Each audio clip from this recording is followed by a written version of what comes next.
ਪ੍ਰਾਈਮੇਸ਼ੀਆ TV ਦੇਖ ਰਹੇ ਸਾਰੇ ਦਰਸ਼ਕਾਂ ਦਾ ਇੱਕ ਵਾਰ ਫਿਰ ਤੋਂ ਨਿੱਘਾ ਸਵਾਗਤ ਕਰਦੇ ਹਾਂ ਪ੍ਰੋਗਰਾਮ ਪ੍ਰਾਈਮ ਟਾਈਮ ਦੇ ਵਿੱਚ। ਬਹੁਤ ਸਾਰੀਆਂ ਖਬਰਾਂ ਜਿਨ੍ਹਾਂ ਤੇ ਚਰਚਾ ਕਰਾਂਗੇ। ਪ੍ਰੋਗਰਾਮ ਦੀ ਸ਼ੁਰੂਆਤ ਅੱਜ ਸਿਆਸੀ ਲੀਡਰਾਂ ਤੋਂ ਕਰਨੀ ਹੈ। ਵੈਸੇ ਤਾਂ ਹਰ ਰੋਜ਼ ਸਿਆਸਤ ਦੀਆਂ ਖਬਰਾਂ ਹੀ ਕਰੀਦੀਆਂ, ਪਰ ਜਿਸ ਹਿਸਾਬ ਦੇ ਨਾਲ ਇੱਕ ਦੂਜੇ ਦੇ ਉੱਪਰ ਦੋਸ਼ ਲੱਗ ਰਹੇ ਨੇ, ਜਿਸ ਹਿਸਾਬ ਦੇ ਨਾਲ ਲੀਡਰਾਂ ਦੀ ਸ਼ਬਦਾਵਲੀ ਵੱਖਰੀ ਹੁੰਦੀ ਜਾ ਰਹੀ ਹੈ, ਪਤਾ ਨਹੀਂ ਕਿਹੜੇ ਸ਼ਬਦ ਕਿਹਦੇ ਲਈ ਵਰਤੇ ਜਾ ਰਹੇ ਨੇ। ਇਹ ਚੰਗਾ ਨਹੀਂ ਪੰਜਾਬ ਦੀ ਸਿਆਸਤ ਲਈ, ਨਾ ਹੀ ਇਹਨਾਂ ਸਾਰੇ ਸ਼ਬਦਾਂ ਦਾ, ਇਸ ਰੌਲੇ ਦਾ ਪੰਜਾਬ ਦੇ ਲੋਕਾਂ ਨੂੰ ਕੋਈ ਫਾਇਦਾ। ਚੰਗੀ ਗੱਲ ਤਾਂ ਇਹ ਹੁੰਦੀ ਜੇਕਰ ਇਸ ਜਗ੍ਹਾ ਦੇ ਉੱਪਰ ਪੰਜਾਬ ਦੇ ਮੁੱਦਿਆਂ ਦੇ ਬਾਰੇ ਗੱਲ ਕੀਤੀ ਹੁੰਦੀ। ਚੰਗਾ ਇਹ ਹੁੰਦਾ, ਅੱਜ ਪੰਜਾਬ ਦੇ ਵਿੱਚ ਬਹੁਤ ਸਾਰੇ ਮੁੱਦੇ ਨੇ ਜਿਨ੍ਹਾਂ ਤੇ ਧਿਆਨ ਦੇਣ ਦੀ ਜ਼ਰੂਰਤ ਹੈ, ਪਰ ਉਸ ਸਾਰੇ ਨੂੰ ਛੱਡ ਕੇ ਸਿਆਸਤਦਾਨ ਹੋਰ ਹੀ ਪਾਸੇ ਤੁਰੇ ਫਿਰਦੇ ਨੇ। ਕੋਈ ਕਿਸੇ ਨੂੰ ਪਾਗਲ ਕਹਿ ਰਿਹਾ, ਕੋਈ ਕਿਸੇ ਨੂੰ ਮੂਰਖ ਕਹਿ ਰਿਹਾ। ਕੱਲੀ ਪੰਜਾਬ ਸਰਕਾਰ ਦੀ, ਪੰਜਾਬ ਦੀਆਂ ਪਿਛਲੀਆਂ ਸਰਕਾਰਾਂ ਦੀ ਗੱਲ ਨਹੀਂ, ਵੱਖ-ਵੱਖ ਸੂਬਿਆਂ 'ਚੋਂ ਇਸ ਤਰ੍ਹਾਂ ਦੀਆਂ ਖਬਰਾਂ ਆਉਂਦੀਆਂ ਰਹਿੰਦੀਆਂ ਨੇ। ਯੂਪੀ ਵਿੱਚ ਇੱਕ ਸਿਆਸਤਦਾਨ ਨੇ ਪਾਰਲੀਮੈਂਟ ਮੈਂਬਰਾਂ ਔਰਤਾਂ ਨੂੰ ਲੈ ਕੇ ਭੱਦੀਆਂ ਟਿੱਪਣੀਆਂ ਕੀਤੀਆਂ। ਬਾਅਦ ਦੇ ਵਿੱਚ ਜਦੋਂ ਮਾਫੀ ਮੰਗੀ ਤਾਂ ਸਾਰਿਆਂ ਨੇ ਖੁਸ਼ੀ ਮਨਾਈ। ਦਿੱਲੀ ਦੇ ਵਿੱਚ ਵੀ ਇਸ ਤਰ੍ਹਾਂ ਹੋਇਆ। ਕਾਂਗਰਸ ਦੀ ਸਰਕਾਰ ਵੇਲੇ ਵੀ ਬਹੁਤ ਸਾਰੀਆਂ ਇਸ ਤਰ੍ਹਾਂ ਦੀਆਂ ਖਬਰਾਂ ਆਈਆਂ। ਮਹਾਰਾਸ਼ਟਰ ਵੀ ਕਦੀ ਬਚਿਆ ਨਹੀਂ ਰਿਹਾ। ਕਰਨਾਟਕ ਤੋਂ ਵੀ ਖਬਰਾਂ ਆਉਂਦੀਆਂ ਨੇ। ਪੱਛਮੀ ਬੰਗਾਲ ਦੇ ਵਿੱਚ ਵੀ ਉੱਥੋਂ ਦੇ ਸਿਆਸਤਦਾਨਾਂ ਨੂੰ ਕਦੀ ਦੇਵੀ ਮਾਤਾ ਦੇ ਨਾਲ ਜੋੜ ਕੇ ਰੱਖ ਦਿੱਤਾ ਜਾਂਦਾ ਹੈ, ਕਦੀ ਕਿਸੇ ਤਰ੍ਹਾਂ ਦੀ ਭੱਦੀ ਸ਼ਬਦਾਵਲੀ ਨਾਲ ਜੋੜਿਆ ਜਾਂਦਾ ਹੈ। ਇਹ ਸਾਰਾ ਕੁਝ ਚੰਗਾ ਨਹੀਂ, ਪਰ ਇਹ ਸਾਰਾ ਕੁਝ ਕਿਉਂ ਹੁੰਦਾ? ਇਹਦੇ ਵਿੱਚ ਫਾਇਦਾ ਕਿਹਦਾ? ਫਾਇਦਾ ਤਾਂ ਫਿਰ ਕਿਸੇ ਨਾ ਕਿਸੇ ਰਾਜਨੀਤਿਕ ਪਾਰਟੀ ਨੂੰ ਹੀ ਹੁੰਦਾ ਹੋਣਾ, ਕਿਉਂਕਿ ਸਿਆਸਤਦਾਨਾਂ ਨੂੰ ਫਾਇਦਾ ਹੋਣਾ, ਆਮ ਲੋਕਾਂ ਨੂੰ ਇਹਦਾ ਕੋਈ ਫਾਇਦਾ ਨਹੀਂ। ਅੱਜ ਪੰਜਾਬ ਦੇ ਮੁੱਖ ਮੰਤਰੀ ਭਗਵੰਤ ਮਾਨ ਸਾਹਿਬ ਤੇ ਦੂਸਰੇ ਪਾਸੇ ਸੁਖਬੀਰ ਸਿੰਘ ਬਾਦਲ ਹੋਰਾਂ ਦੇ ਵਿਚਕਾਰ ਲੱਗਦਾ ਪਿਆ ਕਿ ਸ਼ਬਦੀ ਜੰਗ ਹੋਰ ਤੇਜ਼ ਹੋ ਸਕਦੀ ਹੈ। ਹਾਲੇ ਪੰਜਾਬ ਦੇ ਗਵਰਨਰ ਤੇ ਮੁੱਖ ਮੰਤਰੀ ਸਾਹਿਬ ਦਾ ਰੌਲਾ ਨਹੀਂ ਖਤਮ ਹੋਇਆ। ਦੂਸਰੇ ਪਾਸੇ ਕਾਂਗਰਸ ਦੇ ਕਈ ਪਾਰਲੀਮੈਂਟ ਮੈਂਬਰ, ਇੱਕ ਤਾਂ ਲੁਧਿਆਣੇ ਵਾਲੇ ਪਾਸੋਂ ਕੋਈ ਨਾ ਕੋਈ ਬਿਆਨ ਦੇ ਹੀ ਰੱਖਦੇ ਆ, ਉਹ ਵੀ ਮਸਲੇ ਠੰਡੇ ਨਹੀਂ ਹੁੰਦੇ। ਸੁਖਪਾਲ ਸਿੰਘ ਖਹਿਰਾ ਹੋਣ, ਚਾਹੇ ਪ੍ਰਤਾਪ ਸਿੰਘ ਬਾਜਵਾ, ਚਾਹੇ ਕੋਈ ਵੀ ਸਿਆਸਤਦਾਨ, ਇਹਨਾਂ ਸਾਰਿਆਂ ਦੇ ਉੱਪਰ ਸਮੇਂ-ਸਮੇਂ ਤੇ ਦੋਸ਼ ਲੱਗਦੇ ਆ। ਕੁਛ ਕੁ ਚਿਰਾਂ ਤੋਂ, ਪਹਿਲੇ ਦੀ ਗੱਲ ਨਹੀਂ ਕਰਦੇ, ਆਹੀ ਸਾਲ ਦੇ ਵਿੱਚ ਜਦੋਂ ਆਮ ਆਦਮੀ ਪਾਰਟੀ ਦੀ ਸਰਕਾਰ ਬਣੀ ਹੈ। ਨਵਜੋਤ ਸਿੰਘ ਸਿੱਧੂ ਵੀ ਉਸੇ ਲਾਈਨ ਦੇ ਵਿੱਚ ਆ ਜਾਂਦੇ, ਉਸੇ ਕਤਾਰ ਦੇ ਵਿੱਚ ਆਉਂਦੇ ਨੇ। ਪਰ ਹੁਣ ਜਿਸ ਹਿਸਾਬ ਦੇ ਨਾਲ ਪੰਜਾਬ ਦੇ ਮੁੱਖ ਮੰਤਰੀ ਭਗਵੰਤ ਮਾਨ ਹੋਰਾਂ ਨੂੰ ਲੈ ਕੇ ਸੁਖਬੀਰ ਸਿੰਘ ਬਾਦਲ ਨੇ ਇੱਕ ਧਾਰਮਿਕ ਸਥਾਨ ਗੁਰਦੁਆਰਾ ਸਾਹਿਬ ਦੇ ਵਿੱਚ ਇਹ ਗੱਲ ਕਹੀ ਹੈ, ਸੋ ਸ਼ੋਭਾ ਤਾਂ ਨਹੀਂ ਦਿੰਦਾ। ਪਹਿਲੀ ਗੱਲ ਤਾਂ ਇਹ ਹੈ, ਕਿਸੇ ਧਾਰਮਿਕ ਸਥਾਨ ਤੇ ਇਸ ਤਰ੍ਹਾਂ ਦੀ ਗੱਲ ਕਰਨਾ ਕਿੰਨਾ ਕੁ ਵਧੀਆ ਗੱਲ ਜਾਂ ਕਦਮ ਹੋ ਸਕਦਾ, ਆਪਣੇ ਆਪ ਦੇ ਵਿੱਚ ਵਿਚਾਰ ਕਰਨ ਵਾਲੀ ਗੱਲ ਹੈ। ਲੋਕਤੰਤਰ ਹੈ, ਹਰ ਇੱਕ ਬੰਦੇ ਨੂੰ ਬੋਲਣ ਦਾ ਅਧਿਕਾਰ ਹੈ, ਹਰ ਇੱਕ ਬੰਦੇ ਨੂੰ ਸੋਚਣ ਦਾ ਅਧਿਕਾਰ ਹੈ, ਅਸੀਂ ਕਿਸੇ ਨੂੰ ਰੋਕ ਨਹੀਂ ਸਕਦੇ। ਪਰ ਫਿਰ ਵੀ ਧਾਰਮਿਕ ਸਥਾਨ ਤੋਂ ਇਸ ਤਰ੍ਹਾਂ ਦੀ ਗੱਲ ਕਹਿਣਾ ਜਾਂ ਲੋਕਾਂ ਦੇ ਵਿੱਚ ਸੰਦੇਸ਼ ਜਾਣਾ, ਪਹਿਲੀ ਨਜ਼ਰ ਵਿੱਚ ਤਾਂ ਦੇਖੀਏ ਇਹ ਚੰਗਾ ਨਹੀਂ ਲੱਗਦਾ। ਬਾਕੀ ਸਿਆਸਤਦਾਨ ਆਪ ਹੀ ਸਮਝਦਾਰ ਹੁੰਦੇ ਨੇ, ਅਸੀਂ ਕਿਸੇ ਸਿਆਸਤਦਾਨ ਨੂੰ ਕੁਝ ਨਹੀਂ ਕਹਿ ਸਕਦੇ। ਹੁਣ ਜਿਸ ਹਿਸਾਬ ਦੇ ਨਾਲ ਸੁਖਬੀਰ ਸਿੰਘ ਬਾਦਲ ਨੇ ਇਹ ਗੱਲ ਕਹੀ ਹੈ ਕਿ ਮਾਨ ਸਾਹਿਬ ਤੋਂ ਪਹਿਲਾਂ ਵੀ ਮੁੱਖ ਮੰਤਰੀ ਰਹੇ ਨੇ, ਹੁਣ ਉਹਨਾਂ ਨੇ ਕਾਰਜਕਾਲ ਵੀ ਗਿਣਾਤਾ ਕਈਆਂ ਦਾ, ਇਹ ਵੀ ਕਹਿਤਾ ਕਿ ਬਾਦਲ ਸਾਹਿਬ 20 ਸਾਲ ਰਹੇ। ਉਸ ਤੋਂ ਬਾਅਦ ਹੋਰ ਵੀ ਕਈ ਸਿਆਸਤਦਾਨਾਂ ਦੇ ਨਾਮ ਲਏ, ਕੈਪਟਨ ਅਮਰਿੰਦਰ ਸਿੰਘ ਦਾ ਨਾਮ ਵੀ ਲਿਆ ਕਿ 10 ਸਾਲ ਇਹ ਵੀ ਮੁੱਖ ਮੰਤਰੀ ਰਹੇ। ਬੇਅੰਤ ਸਿੰਘ ਹੋਰਾਂ ਦਾ ਨਾਮ ਵੀ ਲਿਆ। ਪਰ ਇੰਨਾ ਜ਼ਰੂਰ ਹੈ ਕਿ ਵੰਡ ਤੋਂ ਬਾਅਦ ਇਹ 4 ਮੁੱਖ ਮੰਤਰੀ ਤਾਂ ਇਕੱਲੇ ਬਣੇ ਨਹੀਂ। ਸੁਰਜੀਤ ਸਿੰਘ ਬਰਨਾਲਾ ਹੋਰਾਂ ਦਾ ਨਾਮ ਵੀ ਲਿਆ। ਪਰ ਜਿਸ ਹਿਸਾਬ ਦੇ ਨਾਲ ਸੁਖਬੀਰ ਸਿੰਘ ਬਾਦਲ ਨੇ 4 ਨਾਮਾਂ ਦੇ ਵਿੱਚ ਹੀ ਸਮੇਟ ਕੇ ਰੱਖ ਦਿੱਤਾ, ਗੱਲ ਤਾਂ ਬਹੁਤ ਦੂਰ ਤੱਕ ਜਾਂਦੀ ਹੈ ਨਾ। ਕਿਉਂਕਿ ਮੁੱਖ ਮੰਤਰੀ ਤਾਂ ਉਸ ਵੇਲੇ ਪੰਜਾਬ ਦੀ ਵੰਡ ਤੋਂ ਬਾਅਦ ਗਿਆਨੀ ਗੁਰਮੁਖ ਸਿੰਘ ਮੁਸਾਫਰ ਵੀ ਰਹੇ ਨੇ, ਗੁਰਨਾਮ ਸਿੰਘ ਵੀ ਰਹੇ ਨੇ, ਮਾਨਯੋਗ ਮੁੱਖ ਮੰਤਰੀ ਪੰਜਾਬ ਦੇ ਸੀ, ਲక్ష్మణ ਸਿੰਘ ਗਿੱਲ ਵੀ ਰਹੇ ਨੇ। ਹੁਣ ਜਿਸ ਹਿਸਾਬ ਦੇ ਨਾਲ ਇਹਨਾਂ ਤੋਂ ਇਲਾਵਾ ਹੋਰ ਵੀ ਕਈ ਨਾਮ ਆ ਜਾਂਦੇ ਆ, ਤਾਂ ਉਹਦੇ ਵਿਚਕਾਰ ਤੁਸੀਂ ਜਵਾਬ ਨਾ ਦਿਓ। ਇਹ ਗੱਲ ਕਿਹੋ ਕਿ 3 ਮੁੱਖ ਮੰਤਰੀ, 4 ਮੁੱਖ ਮੰਤਰੀ ਹੀ ਆਉਂਦੇ ਆ ਤੇ ਹੁਣ ਜਿਹੜੇ ਆਏ ਆ, ਮੈਂ ਸ਼ਬਦ ਵਰਤਣਾ ਨਹੀਂ ਚਾਹੁੰਦਾ, ਪਰ ਕਿਉਂ ਵਰਤਣਾ ਪੈ ਰਿਹਾ? ਕਿਉਂਕਿ ਇਹ ਅੱਜ ਬਿਆਨ ਦਿੱਤਾ, ਕਹਿੰਦੇ ਪਾਗਲ ਜਿਹਾ, ਇੱਥੋਂ ਕਹਿ ਕੇ ਗੱਲ ਕੱਟ ਦਿੱਤੀ। ਸੁਭਾਵਿਕ ਸੀ ਕਿ ਇਸ ਮਸਲੇ ਨੇ ਇੱਥੇ ਠੰਡਾ ਨਹੀਂ ਹੋਣਾ, ਕਿਉਂਕਿ ਜੇਕਰ ਇੱਕ ਅੱਗਿਓਂ ਸਵਾਲ ਕੀਤਾ ਤੇ ਦੂਸਰੇ ਨੇ ਜਵਾਬ ਦੇਣਾ ਹੀ ਦੇਣਾ। ਹਾਲਾਂਕਿ ਬਹੁਤ ਸਾਰੀਆਂ ਥਾਵਾਂ ਤੇ ਇਹ ਗੱਲ ਕਹੀ ਜਾ ਰਹੀ ਹੈ ਕਿ ਮੁੱਖ ਮੰਤਰੀ ਜੋ ਸੂਬੇ ਦੀ ਅਗਵਾਈ ਕਰਦਾ ਹੈ, ਉਹਨੂੰ ਬੜਾ ਸੋਚ ਵਿਚਾਰ ਕਰਕੇ ਬੋਲਣਾ ਚਾਹੀਦਾ ਹੈ। ਪਰ ਜਦੋਂ ਸ਼ਬਦਾਵਲੀ ਇਦਾਂ ਦੀ ਹੋਵੇ ਤਾਂ ਬੰਦਾ ਅੱਗਿਓਂ ਕਰੇ ਕੀ? ਭਾਵੇਂ ਇਹ ਦੋਨਾਂ ਦੇ ਆਪਸੀ ਗੱਲਬਾਤ ਹੋ ਸਕਦੀ ਹੈ, ਪਰ ਫਿਰ ਵੀ ਇਹ ਸਮਝਣ ਦੀ ਜ਼ਰੂਰਤ ਹੈ ਕਿ ਇਹ ਸਾਰਾ ਕੁਝ ਕਿਉਂ ਹੋ ਰਿਹਾ ਹੈ। ਮੁੱਖ ਮੰਤਰੀ ਨੇ ਕੁਝ ਹੀ ਸਮੇਂ ਬਾਅਦ ਇੱਕ ਟਵੀਟ ਕੀਤਾ। ਹੁਣ ਵੈਸੇ ਤਾਂ ਟਵੀਟੀ ਦਾ ਕੰਮ ਵੀ ਬਹੁਤ ਚੱਲਦਾ ਪਿਆ। ਜਦੋਂ ਵੀ ਇੱਕ ਸਿਆਸਤਦਾਨ ਦਾ ਬਿਆਨ ਆਉਂਦਾ, ਦੂਸਰਾ ਟਵੀਟ ਕਰ ਦਿੰਦਾ। ਹਰ ਇੱਕ ਰਾਜਨੀਤਿਕ ਪਾਰਟੀ ਦਾ ਇਸ ਵੇਲੇ ਸੋਸ਼ਲ ਮੀਡੀਆ ਬਹੁਤ ਸਟਰੋਂਗ ਆ। ਤੇ ਤੁਸੀਂ ਇਹ ਵੀ ਕਿਸੇ ਵੇਲੇ ਨੋਟ ਰੱਖਿਓ ਕਿ ਜਦੋਂ ਕੋਈ ਕਮੈਂਟ ਕਰਦਾ, ਟਿੱਪਣੀ ਕਰਦਾ, ਥੱਲੇ ਕਮੈਂਟ ਪੜ੍ਹ ਕੇ ਦੇਖੋ ਕਿੱਦਾਂ ਦੇ ਹੁੰਦੇ ਆ, ਉਦੋਂ ਹੀ ਪਤਾ ਲੱਗਦਾ ਕਿ ਇੱਕ ਪਾਸੇ ਜਿਹੀ ਦੌੜ ਲੱਗੀ ਆ। ਹੁਣ ਮਾਨ ਸਾਹਿਬ ਨੇ ਜਦੋਂ ਉਹਨਾਂ ਤੱਕ ਗੱਲ ਪਹੁੰਚੀ। ਕੁਛ ਹੀ ਸਮੇਂ ਬਾਅਦ ਉਹਨਾਂ ਨੇ ਵੀ ਜਵਾਬ ਦਿੱਤਾ। ਮਾਨ ਸਾਹਿਬ ਲਿਖਦੇ ਨੇ, ਆ ਦੇਖ ਲਓ, ਕਹਿੰਦੇ ਪੰਜਾਬੀਓ, ਇਹਨਾਂ ਦੀ ਬੁਖਲਾਹਟ ਜਾਂ ਦਿਮਾਗੀ ਸੰਤੁਲਨ ਖਰਾਬ ਹੈ। ਬਾਦਲ ਵੀ ਸਾਹਿਬ, ਬਰਨਾਲਾ ਵੀ ਸਾਹਿਬ, ਬੇਅੰਤ ਸਿੰਘ ਵੀ ਤੇ ਕੈਪਟਨ ਵੀ ਸਾਹਿਬ ਮੈਨੂੰ ਪਾਗਲ ਜਿਹਾ। ਕੋਈ ਗੱਲ ਨਹੀਂ, ਕਹਿੰਦੇ ਸੁਖਬੀਰ ਸਿੰਘ ਬਾਦਲ ਜੀ, ਮੇਰੇ ਨਾਲ ਕੁਦਰਤ ਹੈ, ਮੇਰੇ ਨਾਲ ਪੰਜਾਬ ਦੇ ਉਹ ਲੋਕ ਨੇ ਜਿਨ੍ਹਾਂ ਨੇ ਜਿਤਾ ਕੇ ਇੱਥੇ ਤੱਕ ਭੇਜਿਆ। ਘੱਟੋ ਘੱਟ ਮੇਰੇ ਨਾਲ ਜੋ ਲੋਕ ਨੇ, ਘੱਟੋ ਘੱਟ ਇਹ ਪਾਗਲ ਜਿਹਾ ਪੰਜਾਬ ਨੂੰ ਲੁੱਟਦਾ ਨਹੀਂ ਨਾ ਤੁਹਾਡੇ ਵਾਂਗ। ਹੁਣ ਸਾਫ਼ ਤੇ ਸਪਸ਼ਟ ਹੈ ਕਿ ਮੇਣੋ ਮੇਣੀ ਹੋਣਾ ਕੰਮ ਸ਼ੁਰੂ ਹੋ ਗਿਆ। ਇਹ ਕੰਮ ਅੱਗੇ ਕਿੱਥੇ ਤੱਕ ਜਾਂਦਾ ਹੈ, ਕਿੱਥੇ ਤੱਕ ਨਹੀਂ, ਸਾਨੂੰ ਨਹੀਂ ਪਤਾ। ਪਰ ਪੂਰੇ ਭਾਰਤ ਵਿੱਚ ਇੱਕ ਪਾਸੇ ਜਦੋਂ ਸਿਖਰਲੀ ਅਦਾਲਤ ਇਹ ਕਹਿੰਦੀ ਹੈ ਕਿ ਹੁਣ ਹੇਟ ਸਪੀਚ ਦਾ ਕੰਮ ਵੱਧਦਾ ਜਾ ਰਿਹਾ ਹੈ, ਹੁਣ ਇੱਥੇ ਸਿਆਸੀ ਪਾਰਟੀਆਂ ਜਿਸ ਹਿਸਾਬ ਦੀ ਬਿਆਨਬਾਜ਼ੀ ਕਰਦੀਆਂ ਨੇ ਉੱਥੋਂ ਮੋੜਾ ਕੱਟਣਾ ਚਾਹੀਦਾ। ਪਰ ਇਹ ਸਿਆਸਤਦਾਨ ਇਹ ਸਾਰਾ ਕੁਝ ਕਿਉਂ ਕਰਦੇ ਆ? ਕਿ ਅਖਬਾਰ ਦੇ ਵਿੱਚ ਬਿਆਨ ਬਣ ਜੇ, ਇਸ ਕਰਕੇ ਬਿਆਨ ਬਣ ਜੇ, ਜਾਂ ਫਿਰ ਇਸ ਕਰਕੇ ਆਉਂਦੇ ਦਿਨਾਂ ਨੂੰ ਸੋਸ਼ਲ ਮੀਡੀਆ ਤੇ ਵੱਖ-ਵੱਖ ਚੈਨਲੇ ਖਬਰ ਚੱਕਣਗੇ, ਕਿਸੇ ਦਾ ਵਿਊਜ਼ ਆਏਗਾ ਜਾਂ ਕੁਛ ਆਏਗਾ। ਪਰ ਇਹ ਪੰਜਾਬ ਦੇ ਭਲੇ ਦੀ ਗੱਲ ਨਹੀਂ। ਪੰਜਾਬ ਨੂੰ ਇਹਦੇ ਵਿੱਚੋਂ ਕੁਛ ਨਹੀਂ ਮਿਲਣਾ। ਪੰਜਾਬ ਦੇ ਬਹੁਤ ਸਾਰੇ ਮੁੱਦੇ ਇੱਕ ਪਾਸੇ ਜਿਹੇ ਕਰ ਦਿੱਤੇ ਗਏ ਨੇ।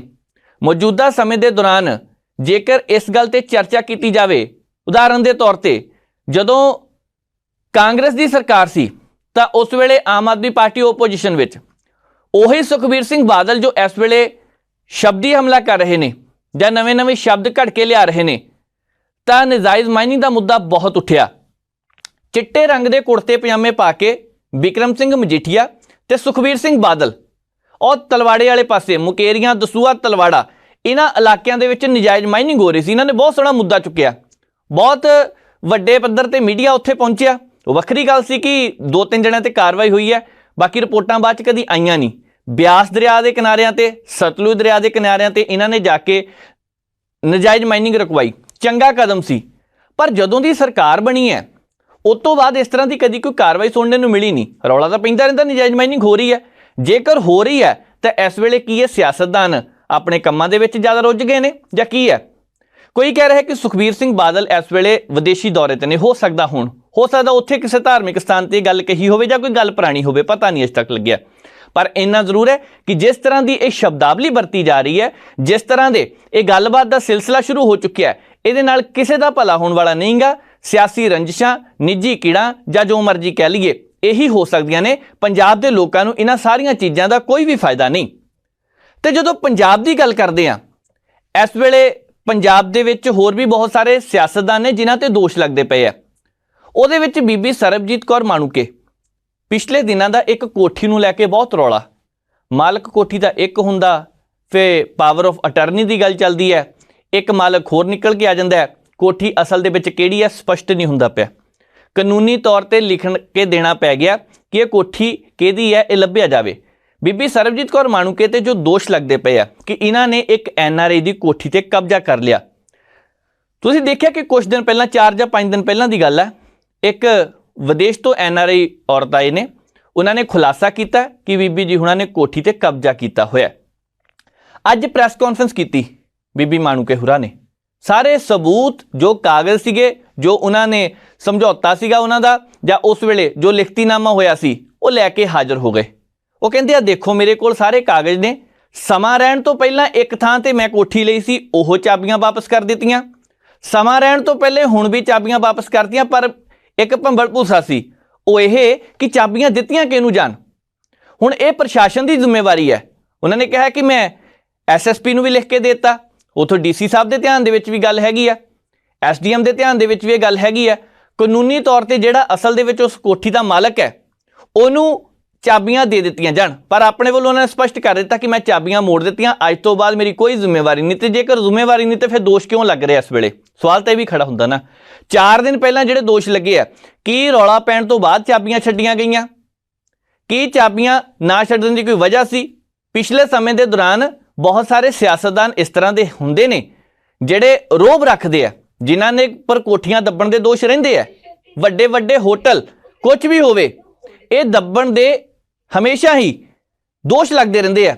ਪਰ ਤੁਸੀਂ ਇੱਕ ਚੀਜ਼ ਮੰਨ ਕੇ ਦੇਖੋ ਕਿ ਜੇਕਰ ਇਹ ਦੋਸ਼ ਲੱਗਦੇ ਆ, ਕਿੰਨੇ ਕੁ ਸਹੀ ਹੋ ਸਕਦੇ ਨੇ ਦੋਸ਼। ਬੀਬੀ ਸਰਬਜੀਤ ਕੌਰ ਮਾਣੂਕੇ ਹੋਰਾਂ ਨੇ ਜੋ ਪ੍ਰੈਸ ਕਾਨਫਰੰਸ ਕੀਤੀ ਹੈ, ਉਹਦਾ ਪਹਿਲਾ ਹਿੱਸਾ ਦੇਖਣਾ। 2 ਹਿੱਸਿਆਂ ਦੇ ਵਿੱਚ ਇਹ ਪ੍ਰੈਸ ਕਾਨਫਰੰਸ ਹੈ, ਕਿਉਂਕਿ ਪਹਿਲੇ ਵਿੱਚ ਉਹਨਾਂ ਦੀ ਕੋਠੀ ਦਾ ਜੋ ਰੌਲਾ ਸੀ ਉਹਨਾਂ ਨੇ ਉਹ ਸਪਸ਼ਟ ਕੀਤਾ। ਦੂਸਰੀ ਦੇ ਵਿੱਚ ਜਿਨ੍ਹਾਂ ਨੇ ਇਹ ਮੁੱਦਾ ਚੁੱਕਿਆ ਉਹਨਾਂ ਦੀ ਗੱਲ ਕਰਨੀ ਹੈ, ਕਿਉਂਕਿ ਸੁਖਪਾਲ ਸਿੰਘ ਖਹਿਰਾ ਦੇ ਉੱਪਰ ਵੀ ਬਹੁਤ ਸਾਰੇ ਦੋਸ਼ ਲੱਗੇ ਤੇ ਸੁਖਪਾਲ ਸਿੰਘ ਖਹਿਰਾ ਨੇ ਵੀ ਬਹੁਤ ਸਾਰੇ ਦੋਸ਼ ਲਗਾਏ ਹੈ। ਉਹ ਦੂਜੇ ਹਿੱਸੇ ਵਿੱਚ ਦੇਖਾਂਗੇ, ਪਰ ਪਹਿਲੇ ਹਿੱਸੇ ਦੇ ਵਿੱਚ ਬੀਬੀ ਸਰਬਜੀਤ ਕੌਰ ਮਾਣੂਕੇ ਨੇ ਕੀ ਕਿਹਾ ਉਹ ਤੇ ਇੱਕ ਨਜ਼ਰ ਮਾਰਦੇ ਹਾਂ ਕਿ ਕਿਸ ਤਰ੍ਹਾਂ ਜਾਣਬੁੱਝ ਕੇ ਫਸਾਇਆ ਜਾ ਰਿਹਾ ਹੈ। ਆਓ ਇੱਕ ਨਜ਼ਰ ਮਾਰਦੇ ਹਾਂ। ਪਿਛਲੇ ਦਿਨਾਂ ਤੋਂ ਬੜਾ ਇੱਕ ਵਿਵਾਦਿਤ ਬਿਆਨ ਚੱਲ ਰਿਹਾ ਸੀ, ਜਿਸ ਦੇ ਵਿੱਚ ਮੈਨੂੰ ਇਸ ਤਰ੍ਹਾਂ ਪੇਸ਼ ਕੀਤਾ ਜਾ ਰਿਹਾ ਸੀ ਕਿ ਮੈਂ ਪਤਾ ਨਹੀਂ ਕਿੰਨੀਆਂ ਕੁ ਕੋਠੀਆਂ ਤੇ ਕੀ ਲੋਕਾਂ ਪੰਜਾਬ ਦੇ ਲੋਕਾਂ ਨਾਲ ਧੱਕਾ ਕਰਨ ਜਾ ਰਹੀ ਹਾਂ। ਮੈਂ ਅੱਜ ਪੰਜਾਬ ਦੀ ਜਨਤਾ ਨੂੰ ਸਨਮੁਖ ਹੋ ਕੇ ਇਹ ਦੱਸਣਾ ਚਾਹੁੰਦੀ ਹਾਂ ਕਿ ਮੈਂ ਪੰਜਾਬ ਦੇ ਵਿੱਚ ਆਮ ਆਦਮੀ ਪਾਰਟੀ ਦੀ ਇੱਕ ਕਾਰਿਆਕਰਤਾ। ਆਮ ਆਦਮੀ ਪਾਰਟੀ ਕਦੇ ਵੀ ਨਹੀਂ ਇਹ ਚਾਹੁੰਦੀ ਕਿਸੇ ਵੀ ਪੰਜਾਬੀ ਨਾਲ ਕੋਈ ਧੱਕਾ ਹੋਵੇ, ਚਾਹੇ ਉਹ ਦੇਸ਼ ਦੀ ਧਰਤੀ ਤੇ ਹੋਵੇ ਜਾਂ ਵਿਦੇਸ਼ ਦੀ ਧਰਤੀ ਤੇ ਹੋਵੇ। ਮੈਂ ਜ਼ਰੂਰ ਇੱਕ ਗੱਲ ਕਹਿਣਾ ਚਾਹੁੰਦੀ ਹਾਂ ਕਿ ਮੈਂ ਇਸ ਗੱਲ ਤੋਂ ਕੋਈ ਸ਼ਰਮ ਨਹੀਂ ਮਹਿਸੂਸ ਕਰਦੀ ਕਿ ਮੇਰਾ ਪੰਜਾਬ ਦੀ ਧਰਤੀ ਤੇ 1 ਇੰਚ ਵੀ ਜਗ੍ਹਾ ਨਹੀਂ ਹੈ ਮੇਰੇ ਨਾਮ ਤੇ ਜਾਂ ਮੇਰੇ ਹਸਬੈਂਡ ਦੇ ਨਾਮ ਤੇ। ਦੋਨਾਂ ਦੀ ਸਾਡੀ ਆਪਣੀ ਕੋਈ ਪ੍ਰਾਪਰਟੀ ਨਹੀਂ। ਸਾਨੂੰ ਇਹਦੇ 'ਚ ਕੋਈ ਸ਼ਰਮ ਨਹੀਂ, ਕੋਈ ਸਾਨੂੰ ਐਸੀ ਗੱਲ ਨਹੀਂ ਵੀ ਜਿਹਦੇ ਤੋਂ ਅਸੀਂ ਮਹਿਸੂਸ ਕਰੀਏ। ਸਾਡੀ ਜਿਹੜੀ ਜ਼ਰੂਰਤ ਆ ਅਸੀਂ ਉਹਨੂੰ ਪੂਰੀ ਕਰ ਰਹੇ ਹਾਂ। ਜਗਰਾਉਂ ਦੇ ਵਿੱਚ 2015 ਤੋਂ ਹੁਣ ਤੱਕ ਮੈਂ ਕਿਰਾਏ ਤੇ ਹੀ ਰਹਿੰਦੀ ਆ ਰਹੀ ਹਾਂ। ਇਸ ਤੋਂ ਪਹਿਲਾਂ ਵੀ ਮੈਂ 2 ਕੋਠੀਆਂ ਕਿਰਾਏ ਤੇ ਹੀ ਰਹੀ ਹਾਂ। ਜਦੋਂ ਵੀ ਉਹਨਾਂ ਦੇ ਮਾਲਕਾਂ ਨੇ ਮੈਨੂੰ ਕਿਹਾ ਵੀ ਸਾਨੂੰ ਕੋਠੀ ਦੀ ਰਿਕੁਆਇਰਮੈਂਟ ਆ, ਜਿਹੜਾ ਐਗਰੀਮੈਂਟ ਮੈਂ ਉਸ ਕੋਠੀ ਵਾਲੇ ਨਾਲ ਕੀਤਾ ਸੀ ਉਹੀ ਐਗਰੀਮੈਂਟ ਪਹਿਲਾਂ ਮੈਂ 2 ਸਾਲ ਰਹੀ ਕਿਸੇ ਦੀ ਕੋਠੀ 'ਚ, ਫਿਰ 6 ਸਾਲ। ਉਹ ਵੀ ਇੱਕ NRI ਬੰਦਾ ਜਿਹਨੇ ਮੈਨੂੰ ਆਪ ਗੱਲ ਕੀਤੀ, ਕਹਿੰਦੇ ਭੈਣ ਜੀ ਵੀ ਆਪਾਂ ਥੋੜੀ ਰਿਪੇਅਰ ਕਰਾਉਣੀ ਆ, ਤੁਸੀਂ 6 ਮਹੀਨੇ ਕੋਠੀ ਇੱਧਰ ਉੱਧਰ ਸ਼ਿਫਟ ਕਰ ਸਕਦੇ ਹੋ ਤਾਂ ਮੈਂ ਰਿਪੇਅਰ ਕਰਾ ਲੂੰਗਾ। ਤੇ ਸਾਡੇ ਇੱਕ ਜਾਣਕਾਰ ਜਿਹੜੇ ਪਹਿਲਾਂ ਕਾਂਗਰਸ ਪਾਰਟੀ ਦੇ ਕਾਰਿਆਕਰਤਾ ਵੀ ਰਹੇ ਆ, ਉਹਨਾਂ ਨੇ ਵਕੀਲ ਸਾਹਿਬ ਕਰਮ ਸਿੰਘ ਜੀ, ਉਹਨਾਂ ਨੇ ਆਫਰ ਕੀਤੀ ਵੀ ਕੋਠੀ ਤਾਂ ਅਸੀਂ ਆਪਣੇ ਲਈ ਬਣਾਈ ਹੈ, ਜੇ ਤੁਸੀਂ ਚਾਹੁੰਦੇ ਹੋ ਤਾਂ ਇਸ ਕੋਠੀ 'ਚ 6 ਮਹੀਨੇ ਜਾਂ 1 ਸਾਲ ਲਈ ਸਟੇ ਕਰ ਸਕਦੇ ਹੋ। ਮੈਂ ਜਿਹੜਾ ਐਗਰੀਮੈਂਟ ਉਹਨਾਂ ਨਾਲ ਕੀਤਾ ਸੀ ਪਹਿਲੀਆਂ ਵਾਲਿਆਂ ਨਾਲ, ਉਹੀ ਐਗਰੀਮੈਂਟ ਮੈਂ ਉਹਨਾਂ ਨਾਲ ਵੀ ਕਰ ਲਿਆ। ਮੈਂ ਉਹੀ ਐਗਰੀਮੈਂਟ ਉਹਨਾਂ ਨਾਲ ਕੀਤਾ, ਪਰ ਇਨ ਦਾ ਮੇਨ ਟਾਈਮ ਪਹਿਲਾਂ ਕੁਝ ਨਹੀਂ ਹੋਇਆ। ਜਿੱਦਾਂ ਮੈਂ ਸ਼ਿਫਟ ਕੀਤੀ ਉਸ ਤੋਂ ਬਾਅਦ ਇੱਕ NRI ਲੇਡੀ ਆਈ ਜਿਸ ਨੇ ਇਸ ਕੋਠੀ ਤੇ ਆਪਣਾ ਹੱਕ ਜਤਾਇਆ। ਇੱਕ ਡਿਸਪਿਊਟਡ ਪ੍ਰਾਪਰਟੀ ਹੋਣ ਦੇ ਨਾਤੇ ਤੇ ਇੱਕ ਮੇਰਾ MLA ਹੋਣ ਦੇ ਨਾਤੇ, ਪੰਜਾਬ ਪ੍ਰਤੀ ਫਰਜ਼ ਹੋਣ ਦੇ ਨਾਤੇ, ਮੈਂ ਪ੍ਰੋਫੈਸਰ ਸੁਖਵਿੰਦਰ ਸਿੰਘ ਦੀ ਵਾਈਫ ਜਿਨ੍ਹਾਂ ਦੇ ਨਾਮ ਤੇ ਐਗਰੀਮੈਂਟ ਆ, ਉਹਨਾਂ ਨੇ ਕਿਹਾ ਵੀ ਸਾਨੂੰ ਟਾਈਮ ਦਿਓ ਕਿਉਂਕਿ ਤੁਸੀਂ ਸਾਰੇ ਜਾਣਕਾਰ ਹੋ, ਇੱਕ ਕੋਠੀ ਲੱਭਣ, ਇੱਕ ਕੋਠੀ ਸ਼ਿਫਟ ਕਰਨ ਦੇ ਵਿੱਚ ਘੱਟੋ ਘੱਟ 1 ਜਾਂ 2 ਮਹੀਨੇ ਦਾ ਪ੍ਰੋਸੈਸ ਹੁੰਦਾ। ਬਟ ਸ਼ੀ ਸੈਡ ਕਿ ਮੈਨੂੰ ਜਲਦੀ ਖਾਲੀ ਚਾਹੀਦੀ ਹੈ। ਅਸੀਂ ਉਸ ਕੋਠੀ ਤੋਂ ਇੱਕ ਹੋਰ ਮਨਪ੍ਰੀਤ ਕੌਰ ਜੀ, ਮੈਂ ਕੋਠੀ ਸ਼ਿਫਟ ਕਰ ਚੁੱਕੀ ਹਾਂ। ਮਨਪ੍ਰੀਤ ਕੌਰ ਪਤਨੀ ਇੰਦਰਪਾਲ ਸਿੰਘ ਸਾਡੇ ਉੱਥੇ ਹੀ ਨੇੜੇ ਰਾਇਲ ਕਲੋਨੀ ਆ, ਉਹਦੇ ਵਿੱਚ ਕੋਠੀ ਸ਼ਿਫਟ ਕਰ ਚੁੱਕੀ ਹਾਂ। ਸਮਾਨ ਸ਼ਿਫਟ ਹੋ ਰਿਹਾ। ਹੁਣ ਮੇਰਾ ਕਿਸੇ ਵੀ ਡਿਸਪਿਊਟਡ ਪ੍ਰਾਪਰਟੀ ਦੇ ਨਾਲ ਨਾ ਕੋਈ ਲੈਣ ਦੇਣ ਤੇ ਨਾ ਹੀ ਮੇਰਾ ਕੋਈ ਐਸਾ ਨਿੱਜੀ ਮਕਸਦ ਹੈ। ਪਰ ਇੱਕ ਗੱਲ ਦਾ ਮੈਨੂੰ ਹੈਰਾਨੀ ਜ਼ਰੂਰ ਹੁੰਦੀ ਹੈ ਇਸ ਗੱਲ ਦੀ ਕਿ ਮੈਨੂੰ ਜਦੋਂ ਪਹਿਲੀਆਂ ਕੋਠੀਆਂ ਸੀ, ਮੇਰਾ ਮਾਲਕ ਮਕਾਨ ਆ ਕੇ ਕਹਿਣਾ ਹੁੰਦਾ ਸੀ ਬਈ ਬੀਬਾ ਜੀ ਆਪਾਂ ਨੂੰ ਕੋਠੀ ਚਾਹੀਦੀ ਹੈ। ਅਸੀਂ ਉਹਨਾਂ ਨੂੰ ਪ੍ਰੋਪਰ ਰੈਂਟ ਪੇ ਕੀਤਾ, ਪ੍ਰੋਪਰ ਜਿਹੜੀਆਂ ਸਹੂਲਤਾਂ ਉਹ ਸਾਰੀਆਂ ਅਸੀਂ ਜਿਹੜੀਆਂ ਉਹ ਸਾਡੇ ਤੋਂ ਡਿਮਾਂਡ ਰੱਖੀ ਉਹਨਾਂ ਨੇ ਦਿੱਤੀਆਂ ਤੇ ਅਸੀਂ ਉਹਨਾਂ ਤੋਂ ਡਿਮਾਂਡ ਰੱਖੀ ਸਾਨੂੰ ਦਿੱਤੀਆਂ। ਮੈਂ ਹੈਰਾਨ ਇਸ ਗੱਲ ਤੇ ਹਾਂ, ਆਪੋਜੀਸ਼ਨ ਵਾਲੇ ਸਾਡੇ ਇੱਕੋ ਹੀ ਸੁਖਪਾਲ ਸਿੰਘ ਖਹਿਰਾ ਜੀ, ਉਹਨਾਂ ਦੇ ਪੇਟ 'ਚ ਦਰਦ ਹੋਣ। ਇਹ ਤਾਂ ਬੀਬੀ ਸਰਬਜੀਤ ਕੌਰ ਮਾਣੂਕੇ ਹੋਰਾਂ ਨੇ ਦੱਸਿਆ ਕਿ ਕਿਸ ਹਿਸਾਬ ਦੇ ਨਾਲ ਕੋਠੀ ਦੀ ਜੋ ਗੱਲ ਚੱਲਦੀ ਪਈ ਹੈ ਉਹਦਾ ਅਸਲ ਦੇ ਵਿੱਚ ਰੌਲਾ ਕੀ ਹੈ, ਕਿਉਂਕਿ ਚਾਬੀਆਂ ਕਹਿੰਦੇ ਮੈਂ ਦੇ ਦਿੱਤੀਆਂ ਗਈਆਂ, ਅਸੀਂ ਪਹਿਲਾਂ ਵੀ ਜ਼ਿਕਰ ਕਰਕੇ ਹਟੇ ਹਾਂ। ਜੇਕਰ ਚਾਬੀਆਂ ਦੇ ਹੀ ਦਿੱਤੀਆਂ ਗਈਆਂ ਤੇ ਹੁਣ ਗੱਲ ਬਹੁਤੀ ਰਹੀ ਨਹੀਂ। ਪਰ ਮਸਲਾ ਇਹ ਹੈ ਕਿ ਜਿਨ੍ਹਾਂ ਨੇ ਇਹ ਦੋਸ਼ ਲਗਾਏ ਸੀ, ਹੋ ਸਕਦਾ ਹੁਣ ਪਹਿਲਾ ਮਾਲਕ ਪਾਵਰ ਆਫ ਅਟਰਨੀ ਜਿਹਦੇ ਕੋਲ ਆ, ਉਹ ਜਿਹੜਾ ਅਸਲ ਦੇ ਵਿੱਚ ਹੁਣ ਮਾਲਕ ਸਾਹਮਣੇ ਆ ਗਿਆ, ਉਹਨਾਂ ਦੇ ਵਿੱਚ ਕੋਈ ਨਾ ਕੋਈ ਮਤਭੇਦ ਪੈਦਾ ਹੋ ਜਾਣ। ਇਸ ਕਰਕੇ ਕਾਨੂੰਨੀ ਤੌਰ ਤੇ ਇਹਦਾ ਨਿਪਟਾਰਾ ਹੋਣਾ ਚਾਹੀਦਾ। ਵੈਸੇ ਅਸੀਂ ਤੁਸੀਂ ਕੌਣ ਹੁੰਦੇ ਆ, ਇਹ ਹੁਣ ਤਾਂ ਸਾਰਾ ਕੁਝ ਕਾਨੂੰਨ ਦੇ ਉੱਪਰ ਨਿਰਭਰ ਕਰਦਾ ਕਿ ਉਹਨੇ ਕਿਹੜਾ ਫੈਸਲਾ ਦੇਣਾ, ਕਿਹਦੇ ਪੱਖ ਦੀ ਗੱਲ ਹੈ, ਕਿਹਦੇ ਵਿਰੋਧ ਦੀ ਗੱਲ ਹੈ।